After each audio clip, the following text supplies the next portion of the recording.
How to Own Your Own Mind by Napoleon Hill. Chapter 2, Organized Thought. Introduction to Chapter 2. Andrew Carnegie's analysis of organized thinking has been presented at the end of this chapter for the reason that it is essential that a complete perspective of every factor that enters into thought should first be analyzed. The first part of this chapter sets forth what I have learned about organized thought from Mr. Carnegie and other men I have interviewed. The analysis of the first half of this chapter includes 3 charts in which have been presented every factor which is related to organized thinking. This is the first time that any attempt has been made to present a complete chart showing, in clear perspective, all departments of the mind, all the sources of thought stimulation, and the approximate relationship and importance of all departments of the mind. Chart number 1 is the key to the entire chapter, and it should be studied carefully before endeavoring to read the rest of the chapter.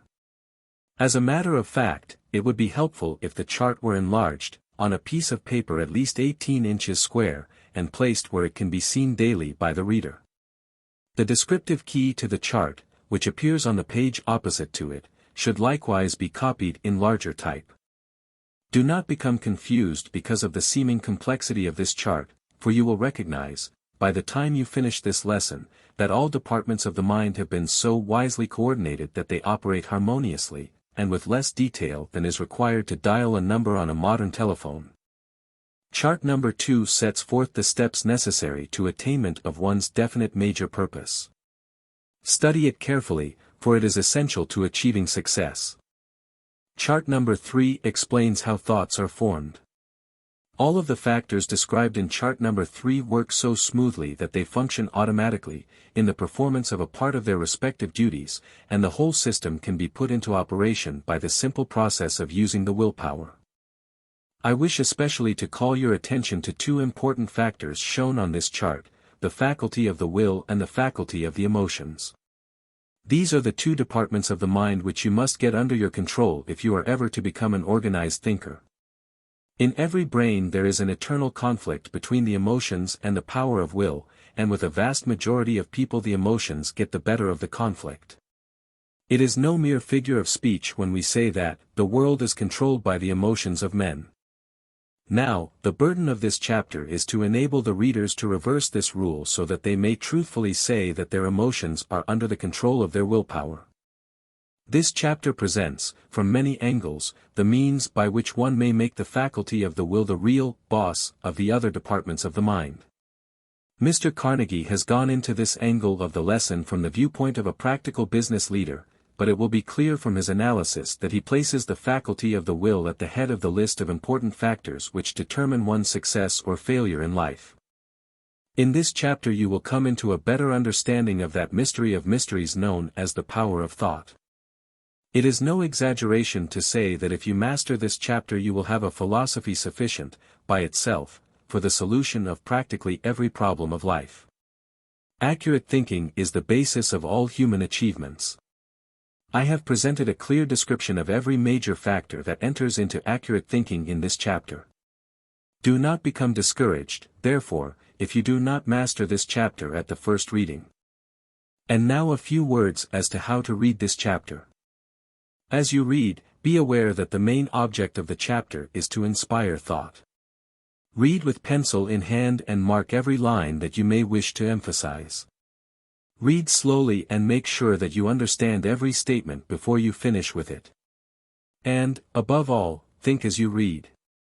After you complete the chapter, lay it aside for a few days, then come back to it and read it again, and observe how much clearer it will be on the second reading. Lastly, remember that an important part of this chapter has not been presented in these pages. It is the part that exists in your own mind, consisting of your experience, your ability, your education, and your thought habits. Add these to that which appears in this chapter and you will have enriched your own mind by immeasurable proportions. Approach this chapter with the thought in mind that its sole purpose is to acquaint you with the functioning powers of your mind by describing how these functions can be controlled and directed to definite ends. It is hoped that through this chapter you will be enabled to take possession of your own mind and use it effectively in managing all the circumstances of your life to your best advantage. It would be surprising to me if anyone reads this chapter without experiencing a definite increase in self-reliance, willpower, and enthusiasm over the opportunities of life.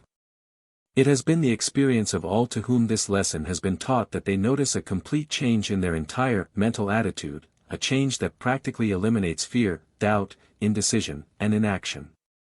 This chapter should have the effect of causing the reader to be born again and, through that new birth, discover the self he did not know he possessed. Yes, everyone has another self. Housed in every person is a dual personality, a fact to which the psychologists and psychiatrists will testify. One personality is negative. It thrives on self-limitations, fear, doubt, and worry. The other is positive.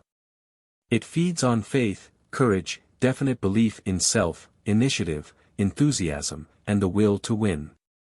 So, join forces with me, will you, and let us combine our efforts to the end that we will kill off that negative personality which has been standing between you and the better things of life. This we can accomplish by feeding and encouraging the positive other self. Chapter 2: Organized Thought. Thoughts are things, said a great philosopher, and it is significant that thought is one of the few things an individual may control completely. Thought magnetizes one's entire physical body, and attracts to one the outward, physical things which harmonize. The burden of this chapter is to show how the power of thought can be organized and directed toward definite ends. This chapter is illustrated with 3 charts outlining, as simply as possible, the mechanism of the mind, and the sources of thought stimuli which start action in the mind. Chart number 1. Here is presented the route that must be taken in organizing thought and expressing it in the attainment of a definite end. Observe that the starting point is desire, based upon one or more of the 9 basic motives which inspire action. These are, emotion of love, emotion of sex, desire for health, desire for self-preservation, desire for freedom of body and mind, desire for personal expression and fame, desire for perpetuation of life, desire for revenge, emotion of fear based on 7 basic spheres, fear of poverty, criticism, ill health, loss of love, old age, loss of liberty, death. The stimulus needed to keep desire active is supplied by some combination of the known principles of individual achievement. These 17 principles of achievement are, definiteness of purpose, the Mastermind alliance, attractive personality, applied faith, going the extra mile, organized endeavor, applied golden rule, inspired feeling, self-discipline, organized thought, controlled attention, teamwork, liberty of thought, learning from defeat, creative vision, health maintenance, budgeting time and money. Chart number 2. Here is shown the 3 steps which must be taken in the attainment of the object of one's definite major purpose, together with the principles which must be combined and applied in the effective use of organized thought. This chart shows the order in which organized thought should be applied in the attainment of any desired purpose. First step, definite major purpose. Can be attained through the factors listed below, in the order here shown. Proceeding according to this chart is, of itself, an effective form of organized thought. Don't forget that your purpose should be founded on a definite motive or some combination of the 9 basic motives. Second step, plan of attainment. Success can be no greater than the plan is sound, therefore enlist hype in building plans. Third step, Mastermind alliance. Choose your Master MMD allies so as to procure experience and knowledge needed in carrying out your plan. The following principles are necessary in proceeding under organized thought. 1. Organized thought. 2. Applied faith. 3. Organized endeavor. 4. Creative vision. 5. Self-discipline. 6. Going the extra mile. 7. Attractive personality. Study carefully the 3 important steps one must take, based on 1. Definiteness of purpose, 2. A sound plan, and 3. A mastermind alliance with experienced helpers. Chart number 3, here is shown the 10 factors which constitute the mechanism of thought, showing the sources of stimuli of thought. Observe that the subconscious mind is connected with all departments of the mind, and its source of power is infinite intelligence. Observe, also, that the memory, the five senses, and the emotions require constant self-discipline, that they are not reliable without the strictest of discipline, and that they need highly organized attention to bring them under control. This control is obtained by the exercise of the power of will, through the adoption of voluntary habits. Chart number 3. Chart of the 10 factors which constitute the mechanism of thought. Infinite intelligence, the source of all power of thought, all facts, all knowledge, available through the subconscious section of the mind only. Subconscious section of the mind, the connecting link between the mind of man and infinite intelligence. Below are shown all departments of the mind, with the 3 sources of thought stimuli at bottom of the chart. Faculty of willpower, boss of the mind. Faculty of reason, master of all opinions and judgments. Faculty of emotions, the seat of most actions of the mind. Faculty of imagination, the builder of all plans. Faculty of conscience, moral guide of the mind. Observe that the subconscious section of the mind has access to all departments of the mind, but is not under the control of any. The 3 sources of thought which require the greatest amount of self-discipline are shown below. 1. Intuition, the 6th sense or intuitive knowledge. 2. The 5 senses, sight, sound, taste, smell, touch. These become reliable only through strict self-discipline. 3. Memory, storehouse of all thought and sense impressions. Filing cabinet of the brain. Key to chart number 3. 1. Infinite intelligence. The source of all power of thought, available through the subconscious mind only. Note that the chart shows all departments of the mind entirely encircled by infinite intelligence. 2. Subconscious mind. The connecting link between the conscious mind and infinite intelligence. Not subject to self-discipline, but can be stimulated by the means described in this chapter. 3. Faculty of willpower.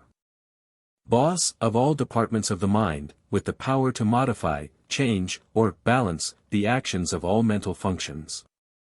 4. Faculty of reason. Presiding judge, that may, if it is permitted, pass judgment on all ideas, plans, and desires, but its decisions can be set aside by the power of will, or offset by the influence of the emotions when the will does not assert itself. 5. Faculty of emotions.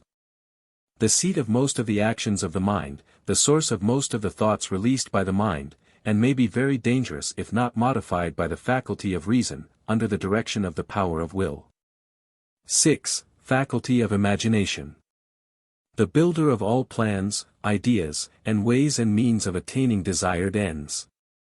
Needs self-discipline and constant direction of the power of will to avoid exaggeration. 7. Faculty of conscience. Moral guide of the mind whose chief function is that of modifying the individual's aims and purposes so they harmonize with moral laws. 8. Intuition. The 6th sense, by which one makes decisions based on subconscious information. 9. The 5 senses. The physical arms of the brain through which it contacts the external world and acquires information. The senses are not reliable, and need constant discipline. Under any form of highly emotional activity the senses become confused and highly undependable, as in the case of fear. 10. Memory. The filing cabinet of the brain, wherein is stored all thought impulses, all experiences, and all sensations that reach the brain through the 5 physical senses. Also undependable, and needs self-discipline for perfection. Some of the known facts concerning the nature of thought. 1. All thought, whether positive or negative, good or bad, accurate or inaccurate, tends to clothe itself in its physical equivalent, and it proceeds by inspiring one with ideas, plans, and means of attaining desired ends, through perfectly logical and natural media. After thought on a given subject becomes a habit, it is taken over by the subconscious mind and automatically acted upon, through the most available media. Everything is the tool of thought. It may not be literally true that thoughts are things, but it is true that thoughts create things, and the things they create are striking duplicates of the thoughts out of which they are fashioned. 2. Through the application of self-discipline, thought can be influenced, controlled, and directed through transmutation toward a desired end, by the development of voluntary habits suitable for the attainment of any given end. 3. The power of thought, with the aid of the subconscious mind, has control over every cell of the body, encourages the cells in repair, stimulates their growth, influences all the organs of the body, helps them to function orderly, and assists in fighting disease through what is commonly called body resistance. These functions are carried on automatically, but they may be stimulated by voluntary aid. 4. All of man's achievements begin in the form of thought, organized into plans, aims, and purposes, and expressed in terms of action. All action is stimulated by one or more of the 9 basic motives, as shown in chart number 1. 5. There are 2 sections of the mind that deal with thought, the conscious and the subconscious. The conscious section, operating through the 5 departments of the mind, is under the control of man. The subconscious section is under the control of infinite intelligence. See chart number 3. The 6th sense is under the control of the subconscious section of the mind, and it functions automatically. 6. Both the subconscious and the conscious sections of the mind work in response to habits, adjusting themselves to whatever habits the individual may form, whether the habits are voluntary or involuntary. When habits are once formed, the mind proceeds to carry them out automatically, unless they are modified by other and stronger habits. 7. The majority of all thoughts acted upon by the mind are not necessarily accurate, being based on personal opinions, bias, prejudice, fear, and the result of emotional excitement in which the faculty of reason has been given little opportunity to modify them rationally. The 5 senses are so untrustworthy that they can be easily deceived, especially when they function under emotional excitement, such as fear, love, sex, or in fact any of the other emotions, without the balancing influence of the faculty of reason. 8. The first step in accurate thinking is that of separating facts from mere indications or hearsay evidence. 9. The second step is that of separating facts, after they have been identified as such, into 2 classes, viz., important and unimportant. An important fact is any fact which can be used to help one attain the object of one's major purpose. All other facts are relatively unimportant. The average person spends his life dealing with inferences, based upon unreliable sources of information, and seldom comes within sight of that form of self-discipline which demands facts. Moreover, the average person never, during his entire lifetime, learns to distinguish the difference between important and unimportant facts, which may account for there being so many failures in the world. It is a matter of evaluation, putting first things first. 10. Desire, based on a definite motive, is the beginning of all voluntary thought action associated with individual achievement. The presence in the mind of an intense desire tends to stimulate the faculty of imagination with the purpose of creating ways and means of attaining the object of the desire. If the desire is persistently held in the mind through repetition of thought, it is picked up by the subconscious section of the mind and automatically carried out to its logical conclusion, by the most practical means available. 11. The known sources of stimulation of thought are: A. The 5 physical senses, very unreliable. B. The storehouse of the memory, also unreliable. C. The subconscious mind, through which thought may be stimulated by the influence of infinite intelligence. It is believed by many that this is the source of thought stimulation of those who are recognized as geniuses, the assumption being that the person who, through self-discipline and practice, develops the ability to use his subconscious mind at will thereby places himself in a position to draw upon the power of infinite intelligence for guidance in carrying out his aims and purposes. D. The emotions, the seat of all desires. From this source comes all the thought stimulation based upon the major emotions, and inasmuch as these emotional feelings express themselves voluntarily, it is necessary to gain control over them, through self-discipline. This is the source from which most of the thought stimulation arises, a fact which accounts for the saying that, emotion rules the world. E. Faculty of the will, the boss of all other departments of the mind. Although this faculty is the boss of the mind, it has been mentioned last for the reason that it is used the least by the majority of people. By far the greater part of all thought stimulation of the average person comes from the emotions, and neither the faculty of reason nor the willpower is consulted in connection with most of these thoughts, an error which is responsible for so many mistakes in judgment of which the majority of people are guilty.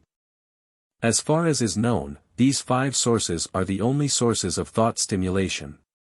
Study them carefully, in chart number 3, and establish a clear picture in your mind of the factors you must deal with in order to acquire the ability to organize your thoughts. This chart should be consulted regularly until you understand it, for it is an actual picture of the working equipment of all thinking. The chart cannot be mastered by a casual glance. Begin your study of the chart by observing that infinite intelligence, the source of all power of thought, is placed at the top. Observe, also, that no faculty of the mind has direct connection with infinite intelligence, but all departments of the mind have access to it through the medium of the subconscious section of the mind. You will notice that the first 5 departments of the mind, willpower, reason, emotions, imagination, and conscience, are connected separately with the subconscious section of the mind, also, they are connected directly with one another.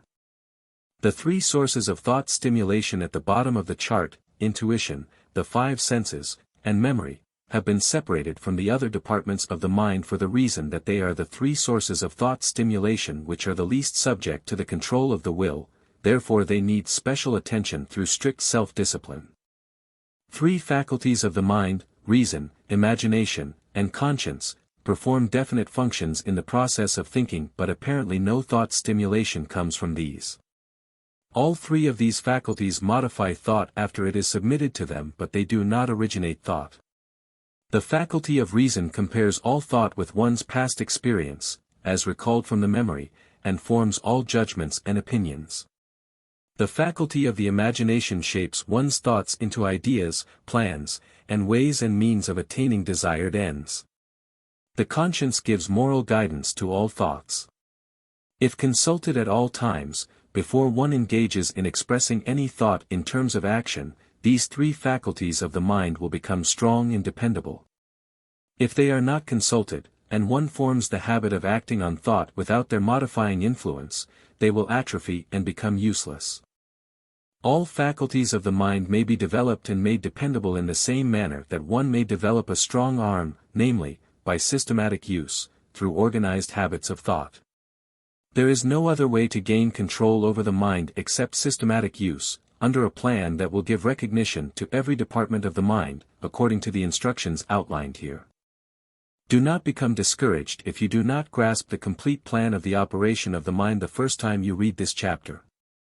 It is no easy matter to draw a picture of the operation of the mind so it can be understood at a glance. Read the chapter through, then lay it aside and do some thinking on your own account, coming back to the 3 charts to refresh your memory from time to time. If you master this chapter after a dozen such readings, you will be fortunate. Remember, however, that all the time you spend will be justified because you are here dealing with the most important force that affects your life, the subject of accurate thinking. Let me here introduce another factor of great importance in organized thinking, one that has not been included in any charts. It is the importance of acquiring the necessary self-discipline to enable you to believe. For example, when you adopt a definite major purpose, you must focus all your emotional feeling on the object of that purpose, in a spirit of absolute belief in its attainment. Let your daily slogan be, "You can do it if you believe you can." By some strange power with which no one is familiar, the subconscious mind acts directly and immediately upon the thoughts which are based upon absolute belief, and proceeds to carry such thoughts out to their logical conclusion by practical and natural media which are available. All great leaders are able believers. There are certain basic requirements of success in which one must believe in order to succeed. Some of them are: 1. Belief in infinite intelligence, God. 2. Belief in oneself. 3. Belief in one's chosen associates. 4. Belief in right over wrong, that right will prevail if one persists in believing in right. 5. belief in the proven laws and facts of science. 6. Belief in the power of the mind to connect itself with infinite intelligence and become, therefore, irresistible. Belief in these 6 subjects is a fundamental requirement of success. Accept them as such, and do not stop until you automatically believe in them all. As strange as it may seem, the greatest power available to mankind is an intangible power, neither the nature nor the source of which is understood. It is man's only irresistible power, and there is but one way in which it can be appropriated and used in the practical affairs of daily life. This power has given the world the best of everything that we enjoy in modern life. It has made the United States the richest and the freest country in the world. It has won every war in which this country has engaged. It has built the great system of railroads and the powerful industrial empire of America. It has uncovered a myriad of useful inventions. It has conquered the air and mastered the oceans. It has given us the power of instantaneous communication with nearly all parts of the earth. It has given us the highest standard of living known to civilization. Stated in one sentence, it is the capacity of men to believe in something.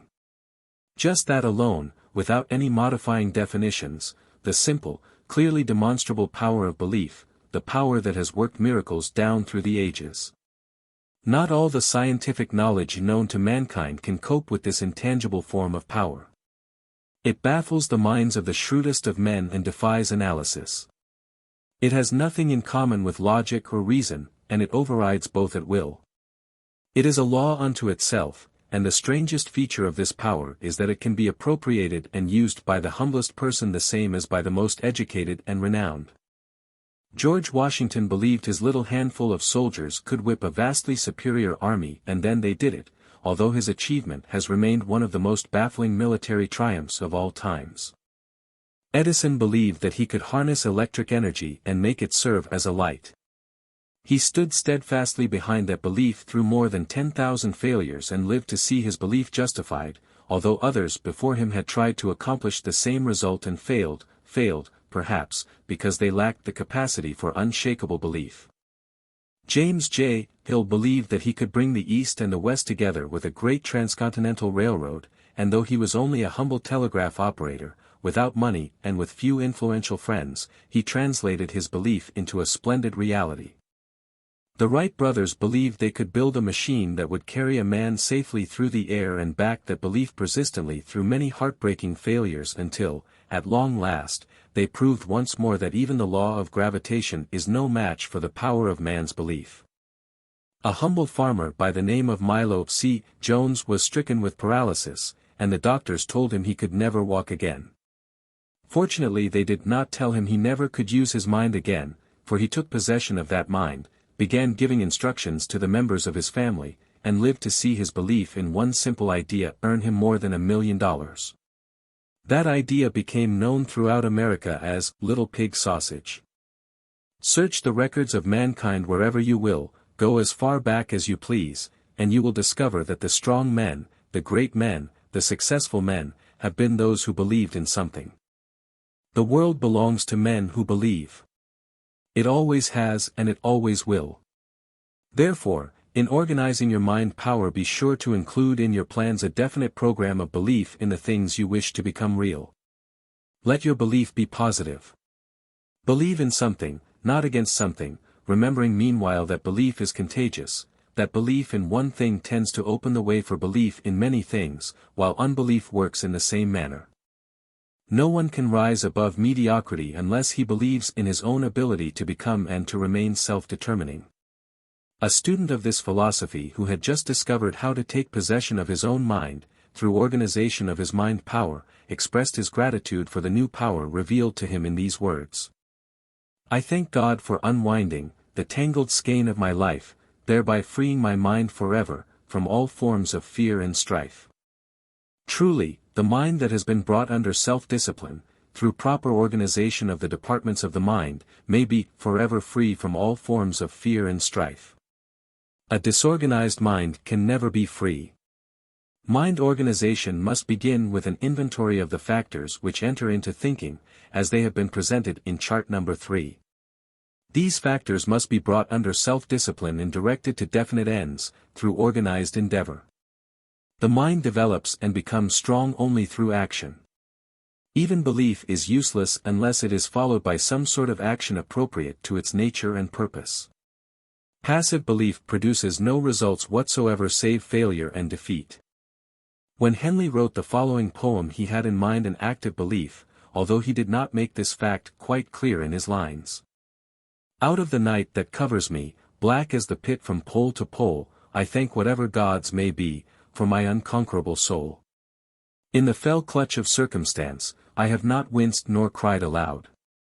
Under the bludgeoning of chance, my head is bloody, but unbowed.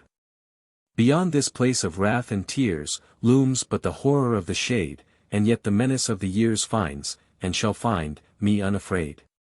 It matters not how strait the gate, how charged with punishments the scroll, I am the master of my fate, I am the captain of my soul. Yes, one may become the captain of his soul, if he will take possession of his own mind, organize it, and, walking humbly before his God, express it in terms of organized endeavor, behind definiteness of purpose. What a pity Henley did not add one more stanza, making this fact clear. And this is a privilege which the Creator left to every human being. To emphasize the great possibilities of this privilege it was singled out and made the only privilege over which any human being has complete control. Men may lose all their worldly possessions, including sound health. They may be cheated, imposed upon, maligned, and slandered by others, or they may be unjustly thrown into prison and deprived of their physical liberty, but they still may think their own thoughts and use their own mind power without the consent of any other person. How inconsistent it is that the only thing over which a human being has complete control is the one thing which most people make the least attempt to control.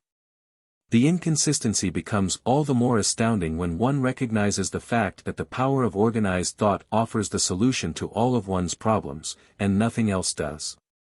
Test this statement by any circumstance of life you choose and observe how accurate it is. Whatever man desires, he may acquire with the aid of his power of thought, provided he will organize his thoughts and apply his thought power in a spirit of belief in his own ability to make it serve his needs. Thought, applied in a spirit of belief, unlocks prison doors and gives men their freedom. It develops body resistance and frees men from disease where everything else fails. It supplants poverty with opulence. It dispels fear, worry, and discouragement and fills their places with hope, faith, and peace of mind. Moreover, it works with the speed of lightning, requiring nothing but a determined will to put it into action. General instructions for organized thinking. Accurate thinking is based upon two important fundamentals, viz. 1. Inductive reasoning, based on the assumption of unknown facts, or hypotheses of facts. 2. Deductive reasoning, based on known facts, or what is believed to be facts. As I expressed before, there are two major steps necessary in accurate thinking. First, one must separate facts from mere fiction, opinions, and hearsay evidence. Second, one must separate facts into two classes, important and unimportant.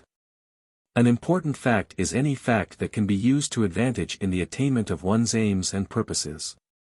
Opinions, which form the basis of most so-called thinking, generally are not reliable, and often they may be very dangerous, because they are frequently based on bias, prejudice, intolerance, guesswork, hearsay evidence, or outright ignorance. The following facts concerning opinions should be known to all who wish to learn how to think accurately. A. No opinion may be safely relied upon unless based upon known facts, or upon faith in the divine plan, and no one is entitled to express an opinion on any subject without reasonable assurance that it is founded on facts. Opinions are the freest thing in the world, and most of them are worth exactly what they cost, nothing. B. Free advice, volunteered by friends, relatives, and chance acquaintances, often is not worthy of consideration, and always should be scrutinized very carefully before being accepted as a reliable guide in thinking. C. Accurate thinkers permit no one to do their thinking for them. They ascertain the sources of such facts as they desire and make wise use of the sources for their guidance. D. Scandalmongers and gossipers are not reliable sources from which to procure facts on any subject, yet they wield a mighty influence in the lives of most people. E. Wishes often are the fathers to thoughts, and many people have a bad habit of assuming facts to harmonize with their wishes. In your own behalf, watch this common human weakness carefully. F. General information is abundant, and most of it is free, but facts have an elusive habit, and generally there is a price attached to them. The price is painstaking labor in examining them for accuracy. Some acid tests to be made in separating facts from mere information or inference. Scrutinize with great care everything you read in books, regardless of who wrote them, and never accept the conclusions of any writer as being conclusive without asking the following questions and satisfying yourself as to the correctness of the answers. 1. Is the writer a recognized authority on the subject on which he writes? 2. Did the writer have an ulterior or selfish motive other than that of imparting accurate information? 3. Is the writer a paid propagandist whose profession is that of organizing public opinion for a price? If he is, weigh his conclusions with unusual care. 4. Has the writer a profit interest or other personal interest in the subject on which he writes? If so, make allowance for this in the acceptance of his conclusions. 5. Is the writer a person of sound judgment, and not a fanatic on the subject on which he writes? Fanatics are inclined to exaggerate, even when stating facts, and to color facts so they may convey misleading impressions. 6. Are there reasonably accessible sources from which the writer's statements may be checked and verified? If so, consult them before accepting his conclusions. 7. Ascertain, also, the writer's reputation for truth and veracity. Some writers are careless concerning the truth. Half-truths are frequently the most dangerous truths. 8. Be careful about accepting as facts the statements of overzealous persons who have the habit of allowing their imaginations to run wild. Such people are known as radicals, and their conclusions may be misleading if relied upon. 9. Learn to be cautious and to use your own judgment, no matter who is trying to influence you. If a statement does not harmonize with your own reasoning power, and you should train your reason to function clearly, if it is out of harmony with your own experience, hold it up for further examination before accepting it as fact. Falsehood has a queer way of bringing with it some warning note, perhaps in the tone of one's voice, or in the expression on one's face, if it comes through the spoken word. Train yourself to recognize this warning and to be guided by it. 10. In seeking facts from others, do not disclose to them what facts you expect to find, as many people have the bad habit of trying to please, even if they have to exaggerate or falsify in order to do so.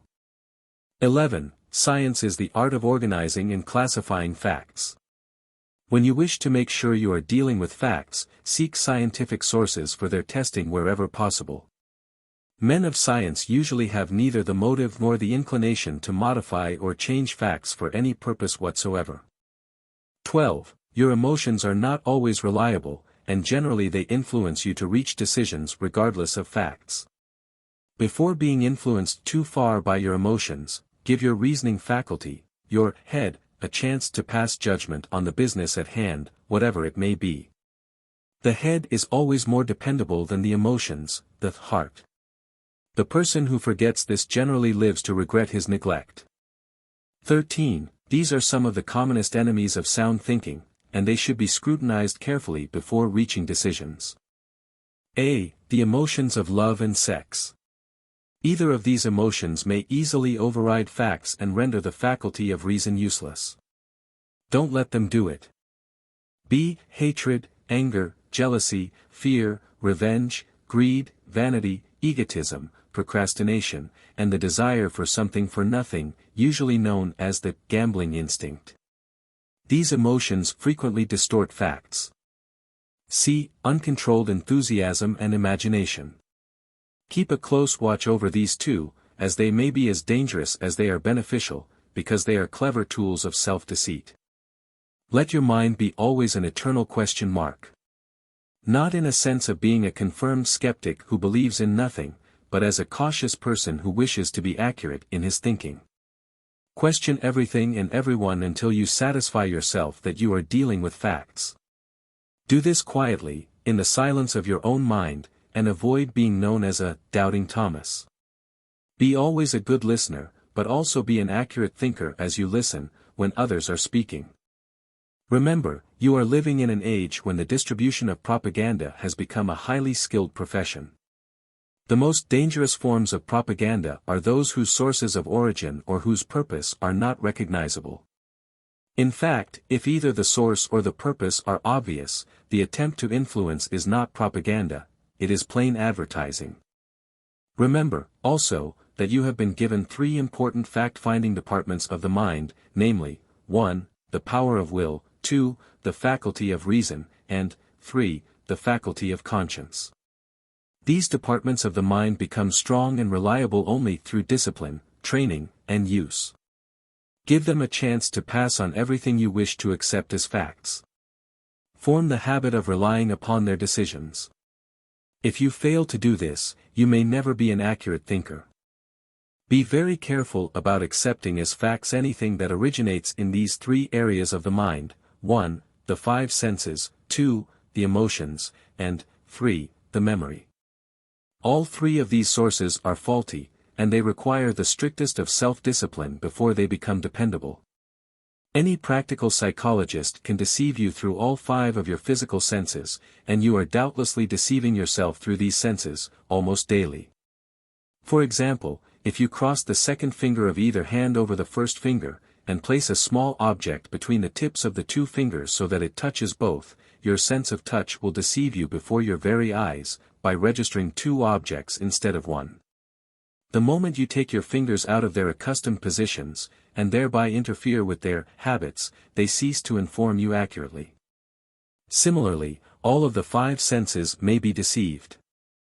The emotions, likewise, can be easily deceived. For example, when one is submitted to fear, through any sort of an emergency which causes the emotion of fear to become stimulated, that emotion will deceive the sense of sight, or the sense of sound, or the sense of smell, or the sense of touch, a fact which has been established beyond any room for doubt. It is in response to false impressions of the emotions, or the five senses, that men and women become hypochondriacs, people who suffer with imaginary illness. The cure in such cases usually can be effected only by the psychiatrist, or the doctor who is skilled in suggestive therapeutics. This discussion is intended to suggest to you that you should be cautious in accepting information received from others, but very cautious indeed in accepting the information you receive from yourself. It seems regrettable that one should be warned against the acceptance of information that originates in his own mind, but the warning is justified by the great number of people who go down to failure because they deceive themselves in their own thinking. The art of kidding yourself is a dangerous one to use. The mind is a queer piece of mechanism. It acts upon the impulses of thought, whether they are destructive or constructive, accurate or inaccurate, a truth which can be verified by the fact that the history of healing is filled with cases of people whose faulty thinking has actually produced the physical symptoms of disease when in reality there was no basis for the disease except that of thought. If one's dominating thoughts are based upon the acceptance of poverty, the subconscious mind proceeds to carry out thoughts to their logical conclusion. The mind works in the same manner when one's dominating thoughts are of opulence and plenty. Gain control of your own mind, force it to feed upon thoughts of your own choosing, and you will then be in reality, the master of your fate, the captain of your soul, as Henley expressed this thought in his poem. Your thinking habits are the result of social and physical heredity. This chapter on organized thinking would not be complete without a brief description of two important laws of nature through which every human being is influenced or controlled. One is known as the law of social heredity and the other as the law of physical heredity. Through the law of physical heredity one acquires all of one's physical traits, consisting of the genetic characteristics passed down by the generations of one's ancestors. This law provides us with a physical estate that is permanent and fixed as far as the body is concerned, and there is nothing we can do to change the hereditary factors of that estate. However, the Creator provided man with the means by which the physical inheritance may, to an extent, be overcome, guided, controlled, modified, and made to serve the individual according to his own ways of thinking, through what is known as the law of social heredity. Stated in the simplest possible terms, social heredity consists of environmental influences, education, experience, and impulses of thought produced by external stimuli, especially those received through the following sources. A. Religious training. B. Educational training. C. Political and economic training. D. Social intercourse of every nature whatsoever. E. Tradition passed on from parents to children. F. Business, professional, and occupational habits and influences. Here, then, are the 6 major environments which influence thought, and it is to these sources we must turn to get a clear understanding of why we think as we do. Through the operation of the law of social heredity most people acquire their ideas, beliefs, opinions, and thinking habits. We must understand this truth if we are to become accurate thinkers. We must face the fact that most of that which we express as our individual belief is but a reflection of the belief, or pretended belief, of those nearest us. This is so true that any practical psychologist can make a surprisingly accurate analysis of the majority of people by studying their daily associates, knowing, as he does, that most people absorb the thought habits of those with whom they associate closely. Children are far more susceptible to the influence of social heredity than are adults, because their minds are open, alert, receptive, and not generally trained in the necessity of questioning the influences around them. It is this well-known fact which accounts for the statement, once made by the leader of a certain religious sect, that if you were given complete control of any child from the time of its birth until it reached the age of 7, he could so thoroughly instill his religious views in the child's mind that those views could never be removed. Not all children, of course, are fully susceptible to such complete control and shaping of their minds on religion, or any other subject, but the majority of them are. Once in a great while a child is born who, for reasons unknown to anyone, takes possession of its own mind and does its own thinking. When that happens the world has found a potential free thinker, but the world never has many of this type at any given period. Most people do their thinking at second hand, so to speak, by merely reflecting the thoughts, ideas, and beliefs of those around them, and this applies to both children and adults. We hardly need to call attention to the fact that this sort of thinking is not dependable, and seldom is it accurate, taking it as a whole. We probably have more accurate thinkers in the United States than exist in any other country, regardless of the population or the nature of the system of living, and this for the reason that the American way of life provides the people with the greatest possible incentive for independent thinking. Contrast the American way of life with that existing in countries where the schools, the churches, the newspapers, the radio, and every other possible source of influence are under the strict control and censorship of the government. In a country like Russia, or Germany, for example, the government can and does literally produce a race of people who believe that which those in control of the government wish them to believe. The people can do nothing else, at least the youths who come under the influence of the government propaganda machine from the date of their birth can do nothing else, because their thinking is made to order for them and forced upon them, through the law of social heredity. Their thought patterns are forced on them through their schooling, their religious training, their reading, and to a large extent through their social intercourse with the members of their own families and their neighbors. If we placed all the leading contributing influences of social heredity under the control and direction of one man, here in the United States, that man could mold the minds of youths so that in one generation he could enforce upon them any idea, belief, or purpose he chose. Here is the greatest of all the evils of a one-man government. It produces a nation of one-man thinkers, destroys the privilege of independent thought and personal initiative, and makes the people submissive and willing to accept whatever living conditions are imposed upon them. If there is one tragedy greater than all others that can overtake an individual, it is that of being robbed at birth of his God-given right to take possession of his own mind and use it in his own way.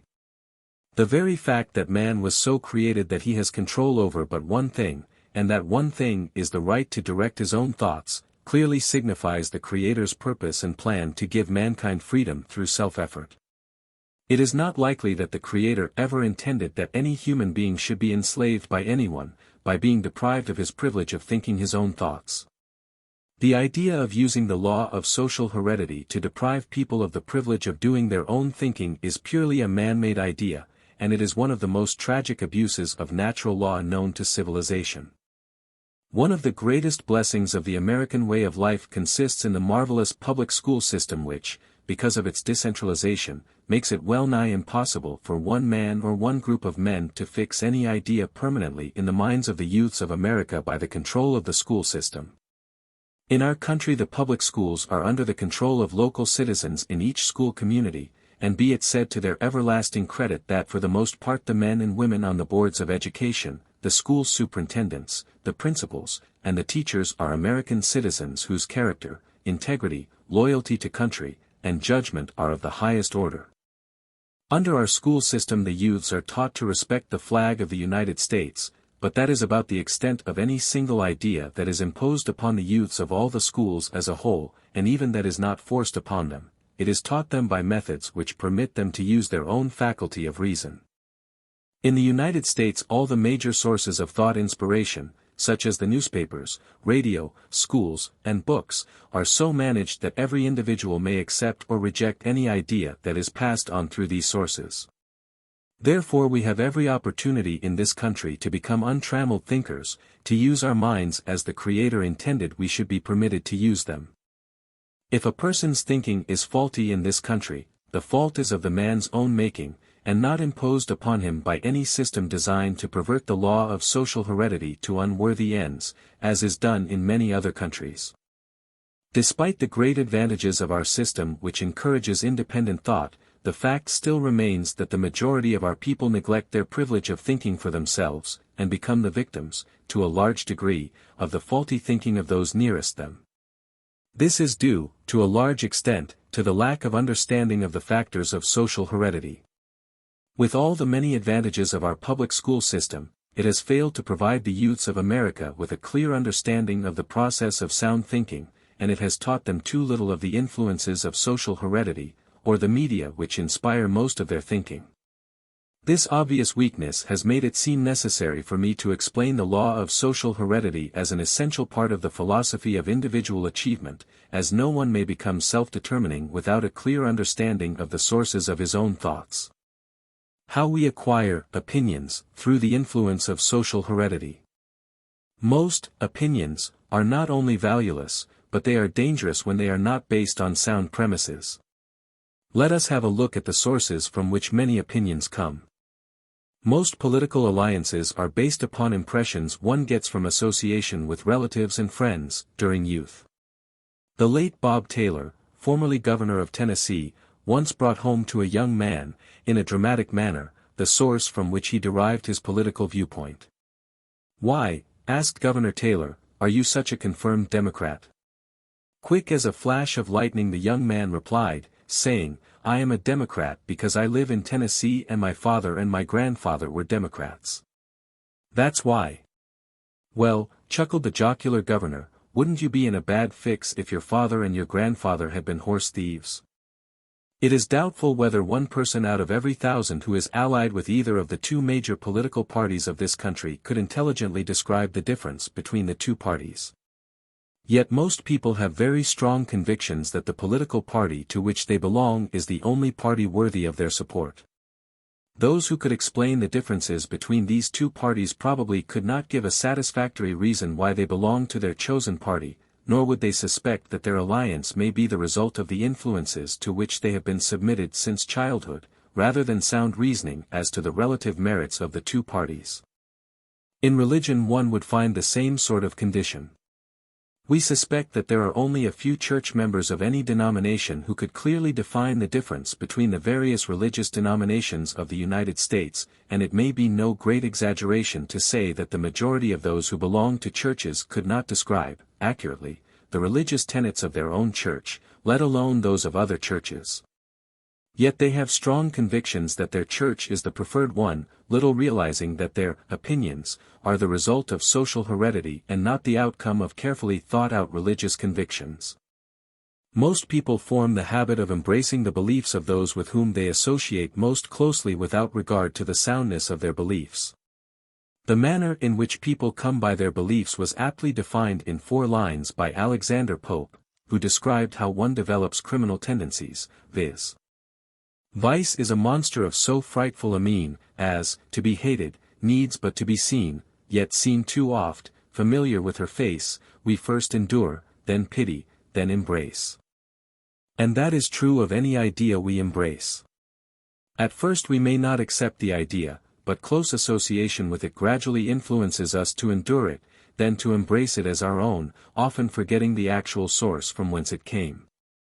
The mind absorbs any idea to which it is repeatedly submitted, whether the idea be sound or unsound, right or wrong, and experienced criminologists tell us that nearly all youths who develop bad habits do so because of close association with other youths or adults who set the example.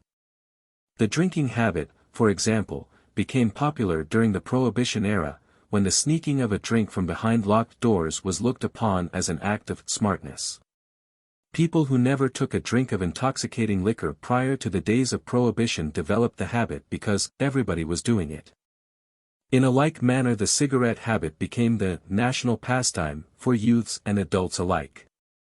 We have never yet heard of anyone beginning the habit without having to cultivate a taste for cigarettes, which shows clearly that the habit is not the result of a natural liking for cigarettes, but it is the result of the common tendency of people to imitate the things they see others doing, and this applies to thinking the same as to all other habits. It is the rarest sort of experience to find any person, anywhere, at any time, who lives his own life, thinks his own thoughts, develops his own habits, and makes even the slightest attempt to be himself. Take a look at those whom you know best, study them carefully, and be convinced of this truth. Most people trail along, accepting and acting on the thoughts of others, very much in the same manner that sheep trail along after one another, over established paths in the pasture fields. Once in a great while someone will pull away from the crowd, blaze his own trail of thought, form his own habits, think his own thoughts, and be himself, and when you find such a person, behold, you are face to face with a thinker. In business, in the professions, in art and music and the trades, we find the majority of people trailing along after those who have gone before them, making not the slightest attempt to be original, or to think for themselves. The legal profession, for example, is largely influenced by precedent. They are so dependent upon precedent that judges render opinions on the basis of what some judge before them has decided, and on such opinions are the merits of legal cases adjudicated. The doctors are almost as definitely bound by precedent as are the lawyers, both of which statements are readily admitted by physicians and lawyers. The man who said that half of that which we believe is not true, stated the truth very modestly. He might well have increased the percentage, in some instances to where he might have said, most that we believe is partly untrue, without being very far wrong.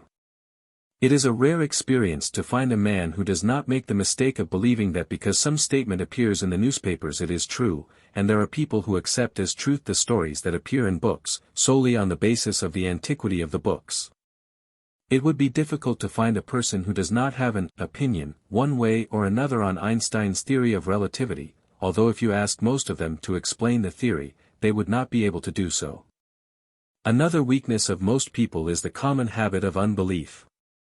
When the Wright brothers announced that they had built a machine that could be flown through the air, and asked the newspaper reporters to come out to their flying ground and see for themselves, the newspapermen were so skeptical that they refused to go. The idea of a flying machine was new, therefore no one believed in it except the 2 men who had created the machine. Contempt prior to examination, as one philosopher expressed it, is a common fault in all thinking. When Marconi announced that he could send a message through the ether, without the use of wires, his own relatives became so alarmed that they had him examined by a specialist, believing he had actually lost his reason. No one had ever sent a message in that manner before, therefore, the pseudo-thinkers reasoned it could not be done. A similar experience has been the part of every man who has created something entirely new. People simply must have precedents by which to govern their thinking. It never seems to occur to them to examine the facts and get first-hand information. Those who do are the Thomas A. Edisons, the Henry Fords, the Alexander Graham Bells, and the other exceptions who have been the pioneers and the advance guard of human progress, thinkers, all. Controlled habit, the basis of organized thinking. Now let us combine the two important principles of habit and of social heredity and see what they will reveal. The law which forces upon every living thing the dominating influences of the environment in which it lives is a natural law, and it is difficult to change. This law works through what we call social heredity, influences we derive from social relationships. It is difficult to change. However, it can be used to great advantage by combining with it the principle of controlled habit. And let us remember that habit is something we can control. Here, then, begins the story of organized thinking which I wish to present in terms so simple that any child who can read can understand. Read slowly and think as you read, for I am here approaching the analysis of one of the greatest of miracles, the miracle of creative thought, through which one may translate the impulses of thought into their physical or financial or spiritual equivalents. If there is one portion of this philosophy which is more profound than any other, it is this portion which I am now presenting, for we are here dealing with the real power behind human achievements, the power that is responsible, through its misuse, for much human misery, the power that brings success or failure, according to the way it is applied. Inasmuch as I am presenting a word picture of an intangible power, let me use a well-known simile through which to convey this picture. Let us assume that we are actually taking a physical picture of the power of thought, using the mind as the sensitive plate of the camera and controlled habit as the lens, through which any desired object may be photographed. The plate of the camera will register any object reflected upon it through the lens. It does not pick and choose, but registers everything that is cast upon it, whether good or bad. To make a clear picture, the lens must be properly focused and the object to be photographed must be flooded with the proper amount of light, all of which depends upon the skill of the person operating the camera. Thus, the operator works through controlled habit. He does not register the picture on the plate of the camera, the light and the chemicals on the surface of the sensitized plate do the registering, but the operator does choose the object to be photographed. He times the exposure so as to give it the proper amount of light, and he focuses the lens so it will pick up the proper details of the object to be photographed. The picture he gets will be in exact proportion to his skill in controlling all these factors. He may also choose the object which he photographs. Now let me shift the scene from the camera to the human brain and see how perfectly the two resemble one another in the manner of their operation. The individual chooses the subject he wishes to register in the cells of his brain, the brain serving as the plate of the camera. He calls the subject chosen a definite major purpose. He wants the brain to pick up a clear picture of the object of that purpose, register it, and turn it over to his subconscious mind for translation into its physical reality. Therefore he proceeds, through the principle of controlled habit, to place in his conscious mind a picture of that which he wants. Day by day he recreates that picture, through controlled habit, recognizing, as the skilled thinker does, that the mental impulse of thought through which he is painting the picture in his brain must be given the right amount of time, through repeated exposures, to register, and it must also be accompanied by the proper proportion of light, emotional feeling, to enable the brain to pick up a clear outline of the thought. In this process of painting in the brain a clear picture of a purpose one desires to achieve, one either consciously or unconsciously uses the mechanism of the brain, as described in chart number 2. Therefore let us turn back to that chart and retrace the steps one must take. First step, the adoption of a definite major purpose. Second step, the creation of a practical plan for attaining the purpose. Third step, a mastermind alliance with others whose experience, education, skill, and influence may be needed. Fourth step, immediate action in carrying out the plan adopted. Observe that all 4 steps are well within the possibility of easy control of anyone, but nothing will happen unless all 4 steps are taken and persistently carried out to their logical conclusion. This calls for controlled habit. It calls for constant application of the necessary habits until the object desired has been attained. Here, then, enters the effect of controlled habit upon social heredity. After one voluntarily proceeds to carry out one's plans, in the attainment of one's definite major purpose, the law of social heredity fixes one's actions in the form of permanent habits, both physical habits and habits of thought. However, soon after controlled habit is used, the subconscious section of the mind takes over the controlled habit and carries it out to its logical conclusion by whatever practical means available. This does not mean, however, that the job should be left entirely to the subconscious mind. The individual must proceed on his own account, just as if he expected no help from his subconscious mind.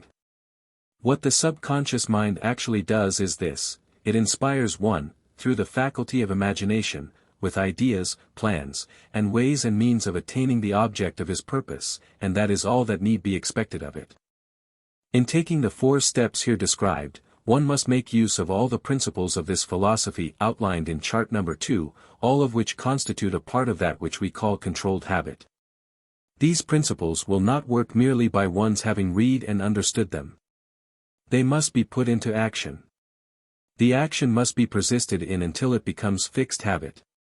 I am repeating this in many different ways because to overlook it will mean defeat. Thus, your own controlled habit may supplant the habits which environment had originally suggested. Organized thinking consists of persistent action in applying any combination of the principles of this philosophy.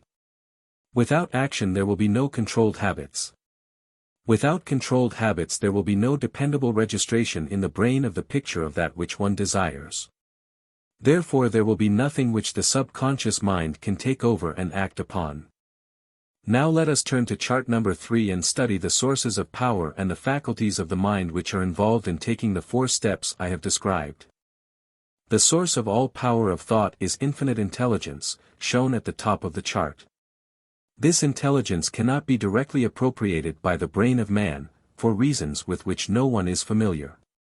Therefore the Creator has provided man with a connecting link between infinite intelligence and the brain, known as the subconscious section of the mind. The subconscious mind serves as a mixing chamber, in which the desires of man are given the creative power necessary to enable him to convert them into any forms of physical equivalence he chooses. Next on the chart is the faculty of willpower. This is under one's control, and it is the major tool with which controlled habits are formed. If one does not form one's own habits, by the power of one's will, habits will take possession of the mind, corresponding, precisely, to the nature of one's environmental influences. These stray habits are formed through the law of social heredity. The faculty of the will is the boss of all other departments of the mind. It can make habits and it can unmake them. It can choose aims and purposes, and it can change them. It can countermand any desire of the emotions, and set aside any decision of the faculty of reason. It can even set aside any decision of the conscience. The faculty of the will is the tool with which one paints a clear picture of that which one desires, and it does this by presenting that picture in the conscious mind repeatedly. This repetition of desire or purpose, followed by appropriate action in carrying out the desire or purpose, is the method by which controlled habit is formed. If the faculty of the will is sufficiently determined, as it is when one's definite major purpose is an obsession, it can and it does call into action every other region of the mind. It commands the emotions to go into action and they comply. It heeds the faculty of reason, or refuses to do so. It directs the faculty of the imagination to work out ways and means of attaining desired ends, and that faculty goes to work. It digs deeply into the storehouse of the memory and brings out such materials, knowledge, experience, etc., as are available there. It spurs the subconscious section of the mind into action and causes it to call in a greater flow of infinite intelligence. It simulates the sixth sense and puts the principle of intuition into operation. But, remember always that it does these things only when backed and inspired by a strong desire, or an obsessional motive, in the form of a definite purpose. The starting point of controlled habit, therefore, is definiteness of purpose. If that purpose is obsessional, in proportion it is picked up immediately by the faculty of the will. If the purpose is vague, or lacking in emotional desire, the faculty of the will have no part of it, and nothing will happen. It might be said, therefore, that the emotions serve as a medium for building a fire under the faculty of the will, to start it into action. Organized thought is a mixture of the power of will and the power of the emotions, properly balanced and directed to the attainment of definite ends. Disorganized thought is that which is inspired by the emotions, without the modifying influence of the will, that is, emotion without control. That sort of thought is without value. It may be, and it usually is, very dangerous. It always is dangerous if it is not modified by the faculty of reason. The faculty of willpower is the medium that may be used to balance the relationship between the emotions and the faculty of reason. How habits are formed. Habits are formed in two ways. One is by voluntary repetition of any desired thought or action, using the willpower, if necessary, to enforce the repetition. Most voluntary habits, however, grow out of the repeated expression of a desire based on a definite motive. Motive is the greatest of all the media for the formation of habits. The other type of habit is involuntary. It develops, through the law of social heredity, from one's environmental influences. Such habits are not controlled. Such habits follow the line of least resistance. They lead to procrastination, indifference, and indefiniteness, ending finally in forcing the individual into what is commonly called a rut. Let it be remembered that the law of social heredity is always and everywhere in operation, that it directs men's thoughts and action habits. After any habit has been well established by repetition of thought or physical action, it automatically expresses itself through physical activity appropriate to its nature. Attention should be given to controlling the habits of thought, since all thought habits reflect themselves, in one way or another, through physical action. All physical action, therefore, begins in the form of a thought. To control physical action one has only to control thoughts. The presence of any thought in the mind has a tendency to set up an appropriate physical action in some portion of the body. I have emphasized the importance of voluntary, controlled action of both the physical body and the mind. While it is true that the mere presence of any thought in the mind has a tendency to set up an appropriate physical action in the body, it is a tendency only. Successful people cannot wait on tendencies. They must adopt and apply dependable rules that bring desired results, and bring them when and where they are needed. Therefore, any habit one wishes to develop should be voluntarily begun and repeated indefinitely, until it becomes automatic in its functioning. There is no other way of developing desirable habits. Habits of any other nature are not controlled, but on the other hand they control the individual, leading him to misery, poverty, and failure more often than to success. The method by which habits are formed may be compared with the method by which a rut is cut in a dirt road by the wheels of a wagon. One time over the road makes a slight indenture in the dirt. A second trip makes a deeper indenture, and so on, until finally the rut becomes so deep that when once the wheels fall into it they are guided by it. Finally, if unattended, the rut becomes a small gully so great as to impede progress entirely. The mind works in precisely the same manner. One thought of a given subject makes only a slight impression on the brain.